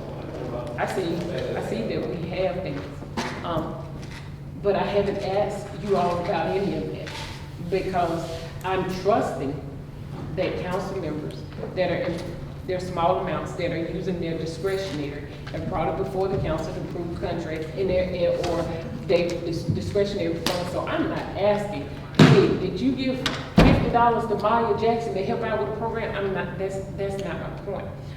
My point is to first be in the law, as you all already have stated, and understand that we should be approving. And I think at one time you said you all were actually, someone said that you all actually did approve it. Just say it for the record. And she stated, Miss Dixie Broadwater, I think her name is, stated that that needs to be on record. So at the very minimum, we need to have Jolie Victoria.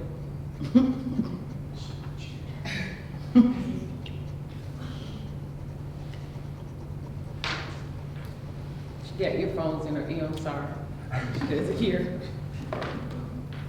And so at the very minimum, we need to be voting after the fact on the record, that we're doing this. But, it was recommended, suggested, by the Department of Public Examiners because of the way things are. Maybe we could have caught some of the things that, we've expressed, maybe it would have been brought to someone's attention. Wait, why are we paying $3,000 for a digital thermostat? You know, it would have caught someone's attention, and then they would have said, oh no, it's actually 28 digital thermostats. So you're like, okay. But that's a question that if we get it on Thursday, we can ask Ms. Wade on Friday, Monday morning. Those questions can be fleshed out before we ever get to work session and council meeting. And the ones that are not, and she has brought up, then we can ask her to explain what is going on. So when I look at that, I'm not looking at, I want to see what, Councilwoman is doing in her ward. No, I'm not doing that. It doesn't matter, but not to me anyway. This is all public record. It doesn't matter to me. My only issue was the issue that I discussed. I am with everything else, and that is why I kept asking. When you say all, what do you mean all? Because that was the question the last time you tried to bring it up. What do you mean by all? But so all of our spending is public. All of us are able to see every piece of spending that every last one of us does.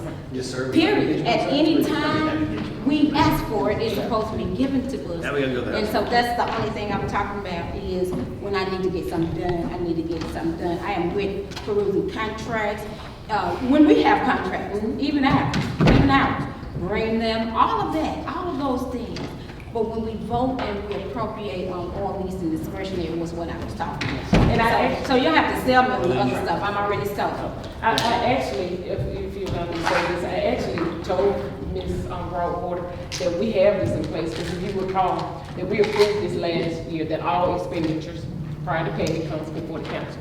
And I said, we asked for that to be done, and it has not been done as of yet. So that's actually already in place. What needs to happen is a memo, but what I'm saying, to say, Treasurer, please ensure that that is happening, because that was the vote and the desire of the council last year, and we hadn't changed it at this time. But what I'm asking is that we use this payment register to see what we're actually spending our money, and then vote on it, to have it on the record. That's the only difference, because what is happening now, and that may have, well, it didn't help us, because even though I told her that we had voted and it's supposed to be coming before us, and it has yet to come before us, but our treasurer just got back and she's overloaded. She said, you're serious, huh? Do you realize that a whole council was arrested?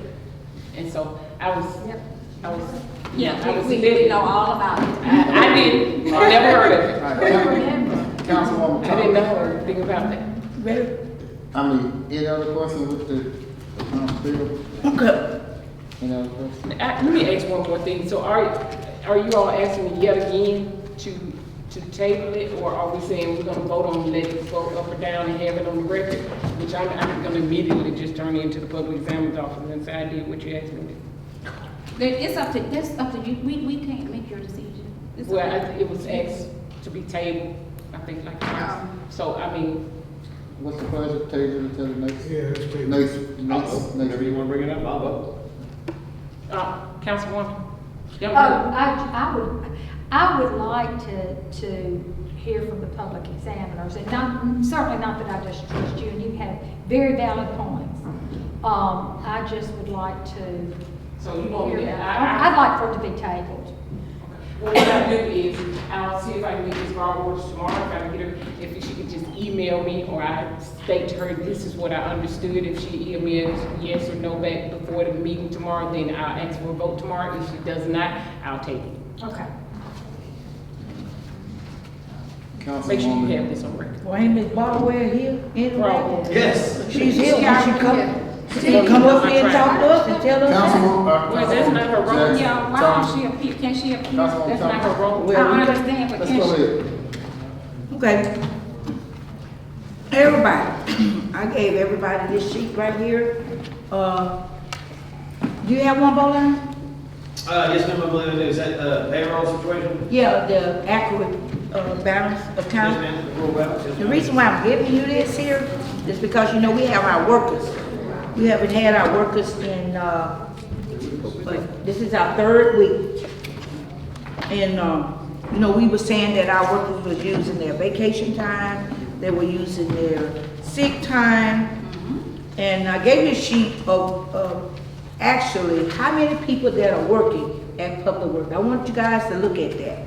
And I want you to look at the sick time hours and the vacation time hours for each one. The first sheet, your actual balance sheet. This sheet, I want everybody to look at that. And I want you to go from where we have the daily, the sheet that shows you, explain to each, like you got your B, your holiday, your workers' comp, your overtime, everything up there. And I want you to follow me.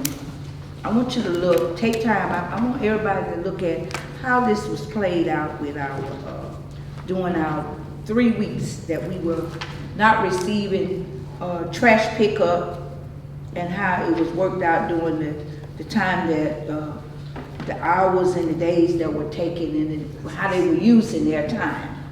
I really want everybody to look at that. And with our city is with trash on the, you know, we got trash lined up on the streets on each ward. And also I want you to look at the other sheet where we have some of our people that are over in oversee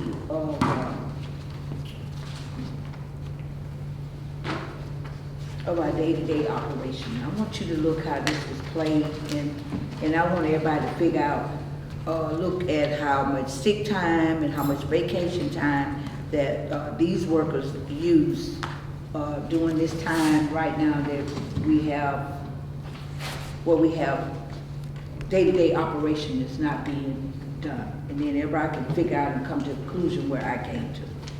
Councilwoman Benton and Councilwoman Jackson. Councilwoman, are you concluding that, and I will look over this, we just got today, I will look over it thoroughly. That's why I gave it to you. But are you saying, you're trying to see if you conclude what you conclude. Are you concluded that time has been used that was not available to some folks? No, What did you conclude? I'm concluding to show you how this sick, what they call it, walkout time that you doing on a day-to-day operation. That we were looking for our people to be. This is how the day-to-day operation has been running with the sick out time, the vacation time, and you will see for each letter in there how they took the vacation during the time of the week and the period. Doing a day-to-day operation supposed to be picking up trash. And I just want you guys to look at that and look at the accumulated, the time that they had already built up. You have people with a lot of time built up. If you look at the sick time they had built up, and when you look at all the vacation time that they built up. So when this came to this, what they call it, sick out, walk out, stay out, they have a lot of time built up. So that made them, you know, they can call it, we call it like different than I would call it. They use their time to a certain period of time limit to just stay, not pick up trash, anything, because they had the time built up. But even with the sick leave, don't you have to have, if you're out. And if you're out, for, that's why I was finna get to. The second day, have to bring to the doctor. Go ahead. And I was saying in the personal handbook, it says that, you know, in so many days, if you're out sick, you're supposed to verify doctor's certificate or something like that. And if you be out and it's so much, you get terminated. So my thing is this here, that's why I asked for this, because I wanted the council to look at this, how this has affected our city with this game plan that has been done to us, our city of Selma, using their time that they have built up. And you see quite a few, like the mayor always say that we, our workers that were making the 725, they're no longer working here. We have like what? It's like, those were the people that are out cutting the grass or doing our day-to-day operation. They're no longer, they've been employed ever since November, and here's coming up November 2nd, there will be 1 year. And the people that we have here that are employed, these are not 725 people. These are not 725 employees here. These people are making possibly maybe like $9 an hour, $10 an hour. And the people that are not working, they are 725. Okay, that's what I was wondering. Yes. I think just. And that's why I wanted you to see this, and I wanted council to The look contracts at. and pay. Yes, and also look at what affected of us this time of the past couple of weeks. How they used it, this is how people use this to prove a point. They're getting paid, they're using their time, but they're making sure that a point to prove to the citizen of Selma that the trash is there, it's gonna stay there. Yeah, that's what I was wondering, you know, just perusing it, it looked like it was well planned out. Yes, and the reason why I asked, the reason why I want to the reason why I want you guys to know this, because I know when a game plan, but I wanted I wanted y'all to see how it was played. I wanted y'all to see how many people out there and how they took the time, the hours that they had built up, the sick time, the vacation time, and shut the city down completely of a day-to-day operation. So that's what I wanted. It looks like they used the time that they. Time that they already They accumulated. used the time that they could use, it was Yes. well planned out, yeah, so Already. I don't see. Okay. Yeah. All right. No, it wasn't nothing that we could do about it. Go ahead. Well, we can eventually. Hello, Councilman, Councilwoman Jackson, then Councilman Short. I'm sorry. Okay, I have a couple of questions. The first is, how much vacation time and sick time is allowed to roll over? And why don't we have a stopping point? Why don't we have 40 hours a year if you lose so much after, if you don't, why are we letting people have 1,219 hours? Because I know with the state, as far as with your annual leave, you can only carry up to 480. Right, I mean, why are we letting people carry that much? Because I'm looking at one person, and that has time of 1,219 hours. So we do that and say this person makes, for instance, $10 an hour. And we look at that time 8 hours a day. If they decide to leave and we have to put somebody in their place, that's $97,520. We gotta have that in the budget to pay them. And that's not budget. That's not, huh? 97, you said 97. 1,000. If I'm looking at 1,219 hours, time 8 hours a day, time $10 an hour. Oh, you're multiplying, okay. Yeah, because that's how we would have to pay them. That's If they took it off, with someone, if they're gone that long, someone would have to be in their place, so we're gonna have to pay this person. And still, we have to have $97,000 available to pay this person. And that's why. And that has to be a part of the budget. If we haven't looked at our vacation time and our sick time and put that into our budget, we're doing a disservice, because we have employees that have left and they're suing for like $32,000 worth of time that they're supposed to have, or they're suggesting that they're due, but that's not allocated in our budget. And that's why I said a few weeks ago, we need to go in and amend that personnel, because there's a lot of holes in that personnel, man, because Yes. after going through reading it. Me too. I doesn't don't have know a who cutoff. allows you to accrue this much time. I don't know it. I mean. Comp time, same Right, way. see, they don't allow you Yeah. to do that. At the end of the year, you have people taking time, or I'm gonna lose it, I You're gotta gonna take lose my time, time. And we allow someone to accrue 968 hours of sick hours, and 116 vacation, 314, 344, and 252, and 180, and 1,000.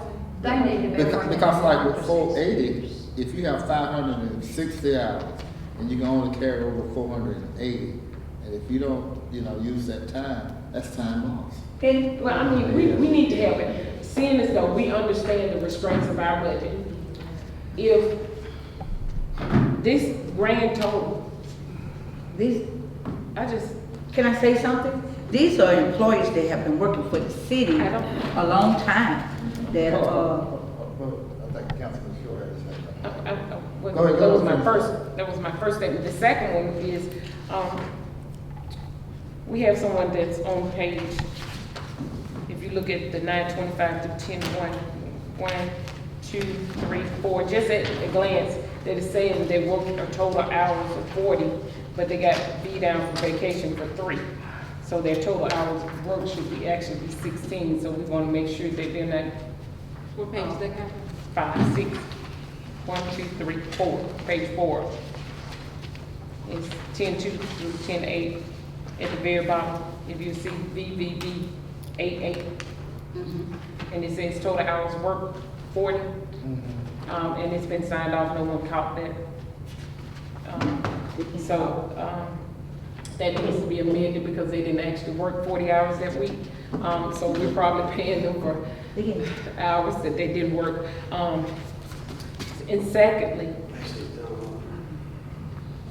right, we gotta have something in our budget that shows this. We're going to have to look at these. When we talk about day-to-day operations and impeding, this is where it's being impeded because vacation time has to be approved. Because I'm a director of a program, I understand that I can't let everyone out. Be it the day after Christmas, 2 days before Christmas, everyone, that I have to say, no, your time wasn't submitted, this person has already asked, I'm sorry, I'm not going to be able to allow you to do that. Those are hard decisions that you have to make as a department head, but you have to keep things staffed. And so if vacation time has to be approved, then why are we allowing 4, 5, 6, 8 employees to take vacation time that is approved, obviously, because it's signed off by the department head as well as the mayor? The mayor is over day-to-day operations, and if it's not operating efficiently, if the trash is not being picked up, it's because he's made a decision to approve this. Because he could say, no, I don't approve this, and you need to be at work. That is his role, not ours. And so if we're looking at something that's not our role, it's this. We should insist that the mayor does his job, and this is his job.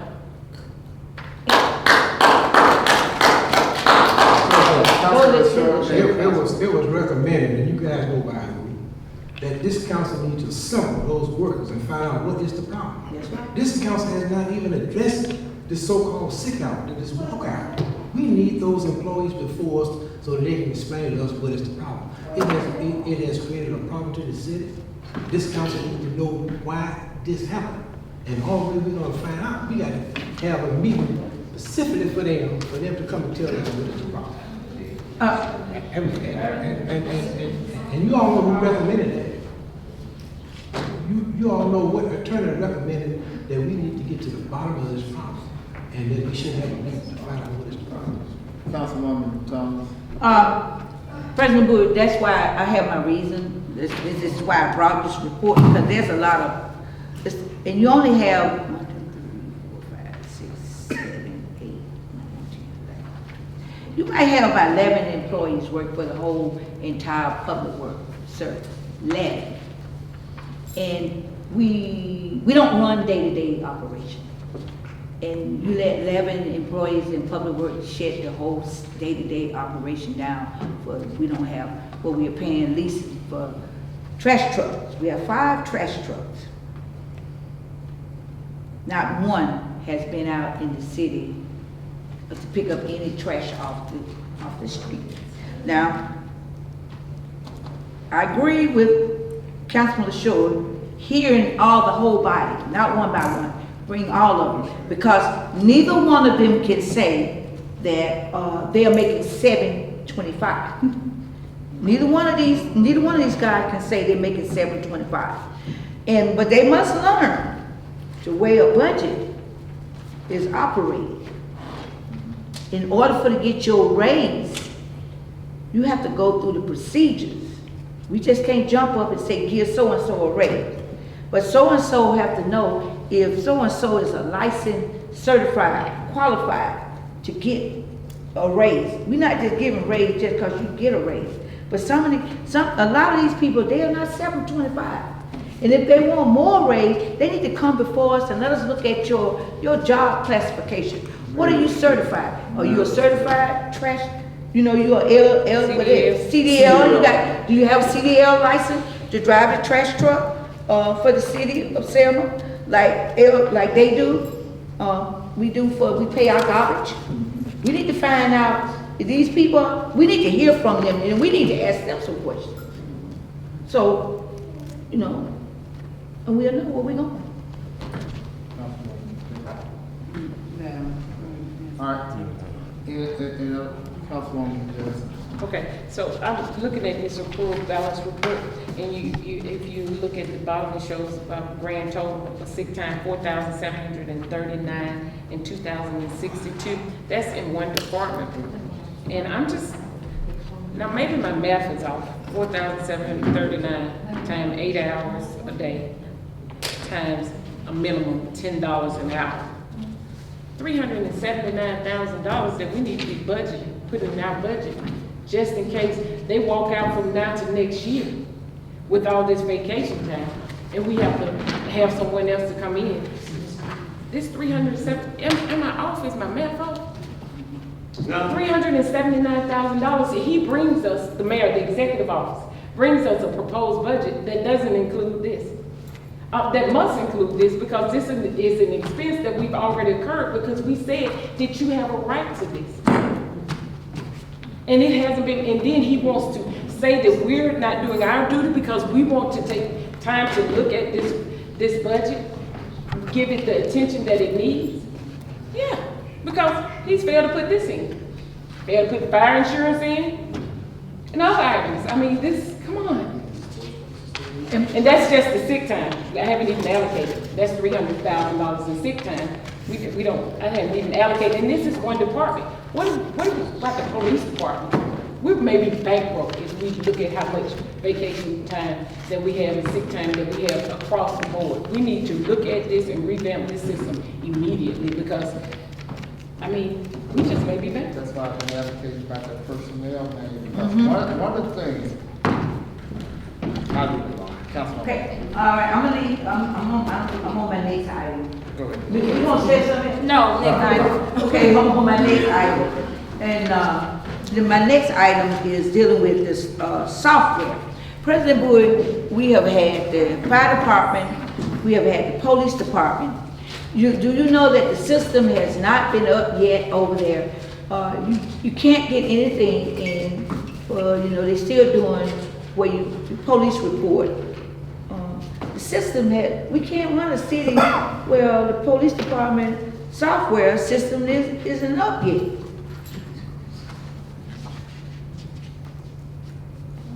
And the fire department's system is not up yet. So we keep talking about it, and I'm recommending that we move forward on this immediately, because you can't even get a police report. You have to wait so many days. Accident report, because your system still is not there. And we need to find out if we have to bring somebody in here to pay somebody to get that's public safety. The fire department and police department. We've been what we talked about this 5 months ago, and we still don't have the unit up. It's not up yet. So we need to figure a way, the council, we need to figure a way, we have to get this system up running in the city so you can get your reports. You can't get a report on our software. It's very important that we do this as a city of Selma. Councilwoman. Okay. Okay, next item, and see, my items, they're very important because nothing has moved on this software. Nothing. None of it. And every time you get your citizens, they be going off on us as leaders. They say, well, what are y'all doing up there? We can't get nothing from the fire department. We can't get nothing from the police department. So my thing is this here, we need to work on this. Okay. Yeah.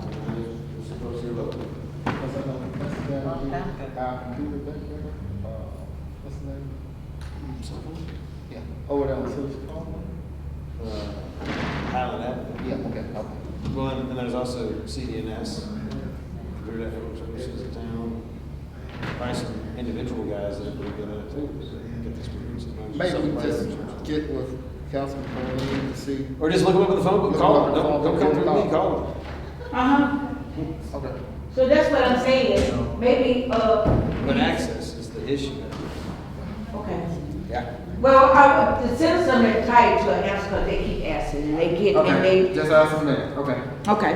I agree. And, the next one I want to continue with on my public building. Okay, we got the information from Ms. Cheryl Smithman about the, putting those, pictures up. Medley. I mean, I call her Smithman, I don't know why I call her, ain't she related to it? No, just SM. Start us off. I thought she was, No, but I thought she was related to it. no. Okay, well, we got the information, anybody wanna know any information, contact the lady about, we putting these, those, what it, murals up in the, on the buildings, and some questions was asked, anybody wanna get the information, I have that, because President Brewer, we have to put this on our agenda tomorrow. We already did? What the mirrors. You told me to go out. Yeah, Councilwoman was supposed to. I went out, you told us to put, you Yeah, told you us were to put it asking, on, we told her to go check it out and come and we back. got to put it With to a recommendation. vote. I mean, what we voting on? They Okay, need permission on the city building. she putting it on city building. Oh, okay. You were asking. You forgot? I wasn't here. Okay, well, you want to look at this here? Yeah. What she gonna put on? Yeah. Okay. So, we haven't voted on it? No? Okay, let me take a look at it. I got a question, Mr. President. Go ahead. I read the Public Buildings Committee report. In your recommendation, there are 3. Mhm. But the first one is said, the council discuss the black belt benefit. I'm gonna get to that, and then, I'm gonna get to that. And then the following 2 say the council's grant. Now, there's a distinct difference as to what's being offered here. They came asking for a monetary relief, and that is not depicted in this recommendation. So I just need to know, what are you guys recommending for the black belt benefit? Okay, I was gonna get to all of it. I was coming down, I was gonna get back to Armstrong. I was gonna give you a report, I was gonna break it down to you. Yeah. Armstrong. Yeah, I'm gonna say, you know, about the Dallas County, what he offered. No, this is the black belt benefit. I know, On the amphitheater, Mr. Thomas. I know that, I hadn't got to Armstrong it was yet. number 2. He's more talking about number 1, I think. Yes, I'm talking about number 1. Okay, well, I was gonna give you a report on one of them. Well, I got you. No, I was giving mine, I was getting to some information that we need to vote on first. I just need to know one thing. Okay, you want me to tell you about that? Okay, I'll go back. Are we gonna allow them the $500 that they indicated that they can? And I'm finna break that down to you, that's why I was gonna give you a whole report on that. Thank you. Okay, let me give you a report on that. With Clay Carmichael, with the black belt, we had she's the what, the director? Debbie Curtis. It's great, it's just, She came to, they do a grant, and in their grant is a certain amount of money that they get. And it's a certain amount that what happened was, they were going by what President Bowie allowed last year. He said that President Bowie allowed to be paid $500. And that's what they was The council that $500. It was only a grant that they did not receive last year. So really that $500, I mean, if we want to go up this year, we could. But- That was at the time, it was a grant that was not received. But that's what I'm finna explain to you. The grant that they get, they base it on the grant that they filled out. They was basing on what they got last year and what they could pay out. The $500 what they did last year. That's why they said, they would like to be able to pay the $500 10 times, because of the amount that they get in the grant. So what's your recommendation? Councilman, Councilwoman. goes, Oh, I want to further, before she gives you the recommendation, I want to further explain to you why. you got it. You have grants on number 2 and number 3, and then on number 1, you say discuss. So later on in the meeting, after they did their presentation, one, I asked them, was it not for profit, not for profit? And Devin said, yeah, but then also, Mr. Carmichael, who was there, said that there was gonna be an alcoholic beverage bar there, for each event. So later on in the discussion, after that, we were like, well, the council probably needs to discuss this piece. We don't have a solid recommendation, because even though it's not for profit, there is an alcoholic beverage bar there for profit at every single event, which Ms. Carmichael said they're gonna use for things that need to be paid for. But we didn't want to give a recommendation on an alcoholic beverage bar, and then they're saying all of these are not for profit, because we know a bar is for profit, even though they did say it's to pay the bills. That's what they said. We're due to the fact, Mr. President, that the Black Belt Benefit is a non-profit organization Right. within itself. I think the best that they're asking should be supported with their effort in trying to generate funds doing And whatever events are free. activities That's what I told them. that could help their organization. So I don't think the fact that they're having a paid bar should deter us from not allowing them the monetary request that they have asked of us. And that's why I wanted y'all to know. See, when we take the vote, because we have to agree to it. And that's why we broke it down. We want y'all to read and know all of it. So since this has been discussed, and the consensus is, and I'm hoping the consensus is that we would allow it. Yes, we have to do it. Put it on the consent agenda and let's be free. That's what I was saying. That's what I wanted to do. That's why I brought it to your attention. You come to the whole 3 pages. That was 3 pages, right? Yeah, he was just talking about number 1. I'm talking about the whole 3 pages. We're talking about the whole 3 pages. How about the mirror? The mirror, we got that in there too. It's All that need to go on there so we can pass it, because that's city property. That's number 3. That's number, yeah. We have all that in there. okay. All right, well, that's great. You was first. Councilman Bowley and Councilwoman Gill. That 11 grant is based on a contest to see how many votes you get to even get Yeah, but she told us. qualify for the grant. So again, it's kind of like we didn't get it last year, so it's kind of all hypothetical. So And we they didn't liked know our y'all had performance, to like the vote fact on we had as many people out there voting for us, but we just didn't get enough to win it. So. But we didn't know we had to vote on the grant. Now we know. Right, no, the previous year, that was the reason for the letter, That's why I was to did. say, hey, we can do this if we do get it, but again, it's all subject to so many different other variables outside the scope of the city, Selma, and the organization. Like it was a partnership with the city. We Right. had to go ahead and get something right. That was part of And it. then, and also they told us the events, And you can't- it's 10 events and it's free. And, have somewhere people go to the amphitheater and then use. And if I could just follow up one more. It is almost impossible in the city of Selma to do an event for adults without having alcohol, because as soon as you run out of alcohol, they leave.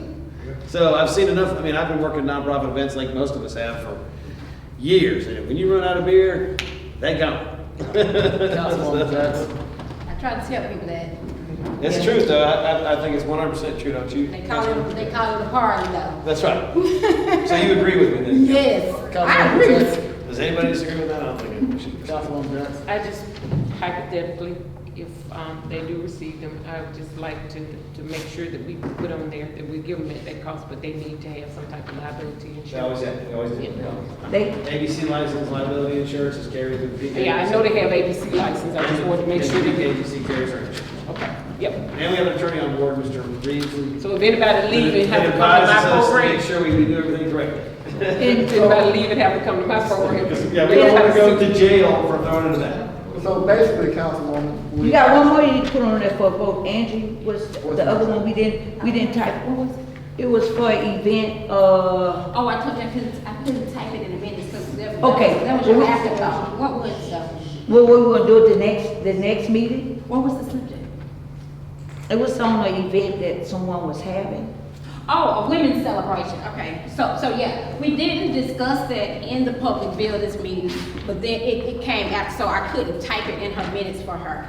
But there was a citizen, they have the Arts Reserve, and it's a celebration of women, February. Tomorrow night.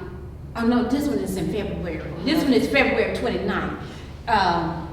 We have 29 days, that's how I remember. We got 29 days in February. It's February 29th to the next day. It's a celebration of women, and they wanted to make like a they have Arts Revive already, so they'll have meetings in there. They wanted to make like a come out of Arts Revive and block off, and I gave them information. You told me to give them Councilwoman Thompson. They want to make the left out of Arts Revive, then take a right at the next street, and then take a right where the courthouse is, and then go to the bridge for celebration photos, you know what people do. They have people coming from out of town. So they wanted, number one, the street blocked off, and I said, that's a public safety. We have to go to public safety for that. So we directed them to public safety for that. And I told them, Councilwoman can't recommend it until public safety says it can be done. And so, Councilwoman, did they contact you and say public safety? Did they give you a? I haven't heard. Okay, so we might as well wait till they give you that and then bring it back to the council, on whether public safety said yes or no. So we gotta wait on public safety to say yes or no. Okay. so basically, we're talking about the approval of the application. Yes, what's in the meetings. And the mural. And then we have one more, number 3. That's the mirror. Okay. Number 3? Okay, I have, okay. Okay. And number 3 is, you want me to talk about number 3? Number 3 is, we have tourists coming to our city. There be so many people down through here on the weekend, walking up and down Broad. Bus loads been coming in, because I've been coming out seeing for myself. And I see the people go to our welcome center, and I feel so embarrassed. They be at the door like this, y'all. They thinking we're open. They be like pulling on the door, peeping through the window. Here we have tourists coming in at a welcome center. It's a shame. And I mean, it be y'all, if y'all just take one Saturday and just go down on Saturday morning and see how many people come through Selma and get out and walk through our town. The only thing they go, interpretive center be open. They go to, that's why the coffee shop is the #1 seller in the city of Selma. We have nothing else. They have a little map, they be walking, and it bothered me that our welcome center is closed, where we could be making money. Tourists could be buying t-shirts, and we got $25,000 sitting up here, over here in that room. They could be drunk. God knows what done happened to the shirts since they've been locked up. The stuff been locked up. And then, Yes. Go ahead. and my recommendation, if we just contract somebody. We know that the mayor is not gonna bring no one back. I would like if we contract somebody to have this welcome center open so we can bring some money. Because excuse me, have we not already voted on this? Because I brought this No, up but months we ago. never- Well, I brought this up months ago You brought several it, times. And I will ask for a vote tomorrow night, because you know what? The people that used to run it will come down there on the weekends and run it. They will as contract employees, they don't have to pay vacation, they don't have to have retirement, they don't have to have no nothing, just an And that's why I wanted to bring. and they'll do it on the weekends and holidays when we have more traffic down there. They used to work there, they know it. The old folks, the Hewitts, I don't know what to say, senior citizens, Warren, who else? Terry and Ola. Terry and Miss Ola. Ola, Yes, Miss Ola Miss said Ola, she would. Mr. Terry. Miss Terry. Miss Ola and Mr. Terry and his wife, Miss whatever her name is, and And Ms. Dillard said she will volunteer.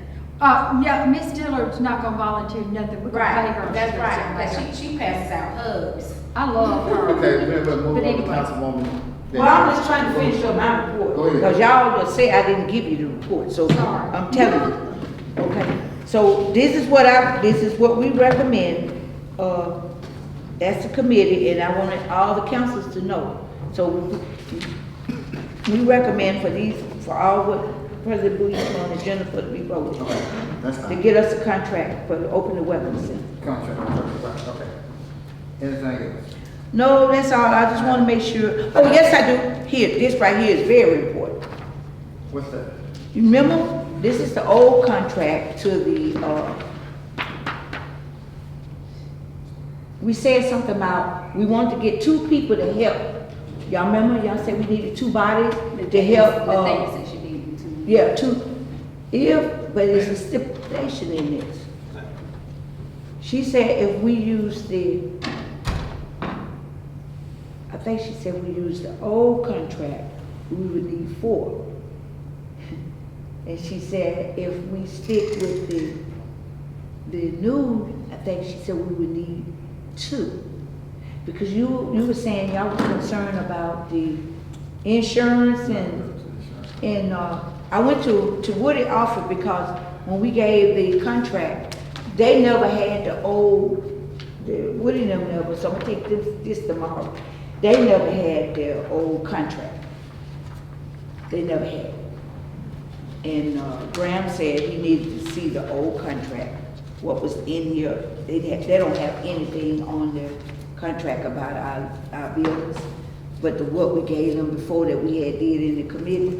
So I want to give them this here. So we got to make a decision. If you're gonna, how you gonna do that, President Booth? How we gonna do that? Are we gonna continue? Are we gonna give her? We're gonna ask the vote or ask the mayor to give her the help to bring in. Okay, well, that's all I'm through with all of my business. Thank you. Okay. Councilwoman.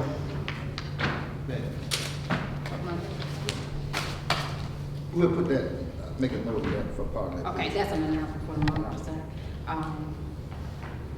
Number 12. Okay, we'll go to number 12. So, I want to talk about the administrative assistant. And it's only keenly on my mind now because I've been coming down more often lately and just doing some things, not just for myself. And we need our administrative assistant up there. So I want to put this on your mind of contracting someone for our office, getting a contract drawn up for the person. And Councilwoman Youngblood has already stated the contract person will not get, I'm not saying they don't need it, will not get the benefits and all those other things that comes with being a regular employee, but to contract an administrative assistant until we come out of this haze that we're in. I'm ready. I know you are. I'm ready. I know you are. I'm ready. What if any, I'm not saying there would be, opposition that the executive branch will have about this proposition? I mean, we need to make sure that the person that we will be considering won't run into no obstacles. I don't want that person to be given On the fly. a green light, and then she gets up there and all kind of roadblocks. So but not only that, say, you know, for those who was here during the budget hearing, the mayor did say that he's open to the council and the administrative assistant. Did he not? And he said that by law, that person comes under his authority, and that person does. But he's willing to make an announcement and have, I guess, the administrative committee be a part of screening and recommending to the council as to who will go there. Can we have them tonight? Can we have them Keep on tonight? high. I mean, I'm tired. I agree. We need one like quick, fast, and in a hurry. I'm tired. Because this really has impacted our relationship with our constituents. Disconnected. They have really just written us off. And they have said nothing but bad things about us that we had no control over. And of course, I try to explain the best as I can about what's going on. That, you know, it is unfortunate that we don't have the connection with our constituent that we need to have.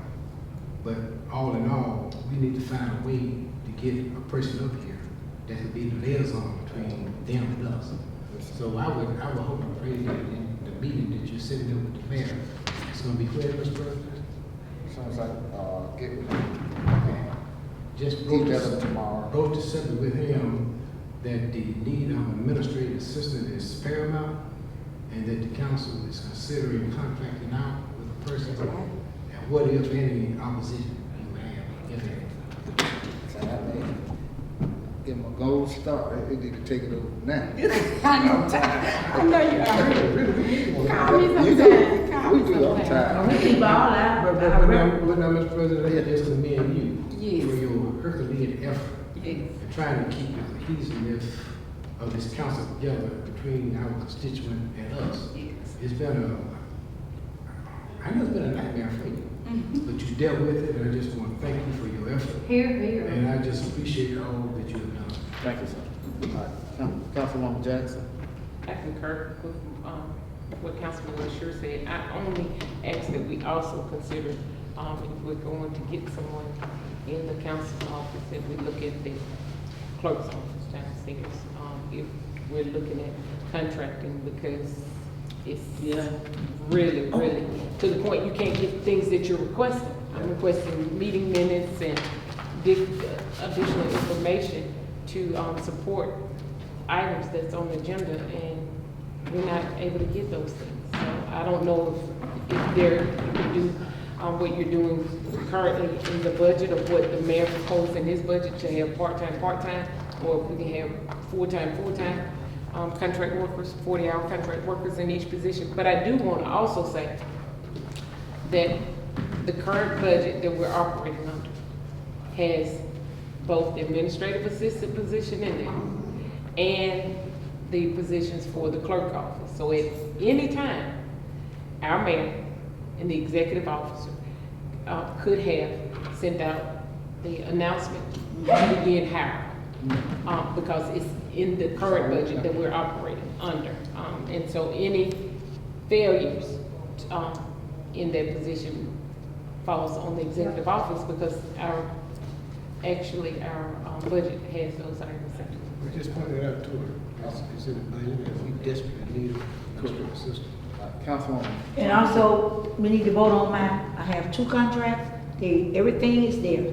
All the license, insurance, for to be fixed, you know, on these main streets that the citizens been waiting on for a long time. And the part out there by Burger King. Also, I need to vote on my resolution. Can I finish? I'm gonna do one of your notes. Can I finish my item? Oh, I thought, okay, I just want to get this Bill in. number 12. Okay, babe, I just put on the back and vote on my. I know you're anxious. I'm gonna do it quickly. Mr. President, you're gonna get back with that meeting is for this week, not next week, right? I'm sitting on my email there. Oh, okay, you gotta find out. Okay, so you gotta find out. At any rate, what I'm saying is, we need somebody in the office, and if we have to contract that person, we need to contract that person, and also consider what Councilman LaSure said about, this needs to be a person that can hold it down. If they happen to come by the fire, they need to be able to hold it down. I understand that part 100%. Number 13, Mr. President, you had brought this up a long time ago, and this weekend a citizen brought it up to me, that you brought it up to us, extending the entertainment district. You brought this up some years ago when we first got the district, and you were talking about the area where, the area of Alabama Avenue near the police station and all those kinds of things. And then at that point, what was happening is we were trying to usher everybody into the district and out of folks' neighborhoods at that time. We were trying to give people a district where they could come out of neighborhoods and go on the edge of town near the bridge, in an entertainment district. And so I'll be asking that we think about that, not asking for a vote or anything. I'm asking that we think about that and what would be the area if we decided to do that, to extend it, what would be the area?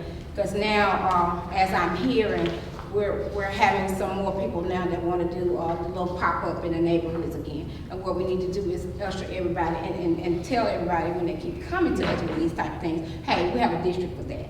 We have a district, it's on the end of town. We have a district for that. And so just want to put it out there. Can you give us a schematic of what area you have in mind? I don't have one in mind, but I remember you saying, I remember, it's in the minutes, I'll pull it. Okay, pull it. And because I liked it when you brought it up, but it's been so many years ago, and then somebody reminded me that you brought it up to the council. And they asked me, whatever happened to that? And so I said, we didn't go back to the discussion. When you say that, Yeah. Councilwoman, while we've got Chief Green, who has come up the ranks and grown up with Selma and in the department and all that, while I've got him, it might be a good idea to talk to him, get his take and all that stuff, just from, before they keep them from coming up here and saying publicly. But, and get him out, Well, no, but I think just getting his take on it. Oh, yeah. And he could give you some good ideas Yeah, and, definitely. he might help you draw. I'll take a some ride with him, strategies. Yeah. and just see what he has to say. I think that is an excellent idea. Thank you, because when you say, Councilwoman, when you say that, what do you mean by that? Like, By the district. yeah, like you say, the people trying to, So now we got people who wanna pop back up in neighborhoods again with little clubs. With Oh, little- yeah. With little spots. I'm with you with that, yes. Oh, yeah, I'm with you with that. Okay, yeah, so, and then finally, number We need to 14, know. we took care of that, somehow we took care of that already in our discussion.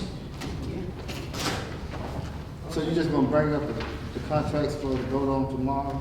I need to put money that go, I got it right here.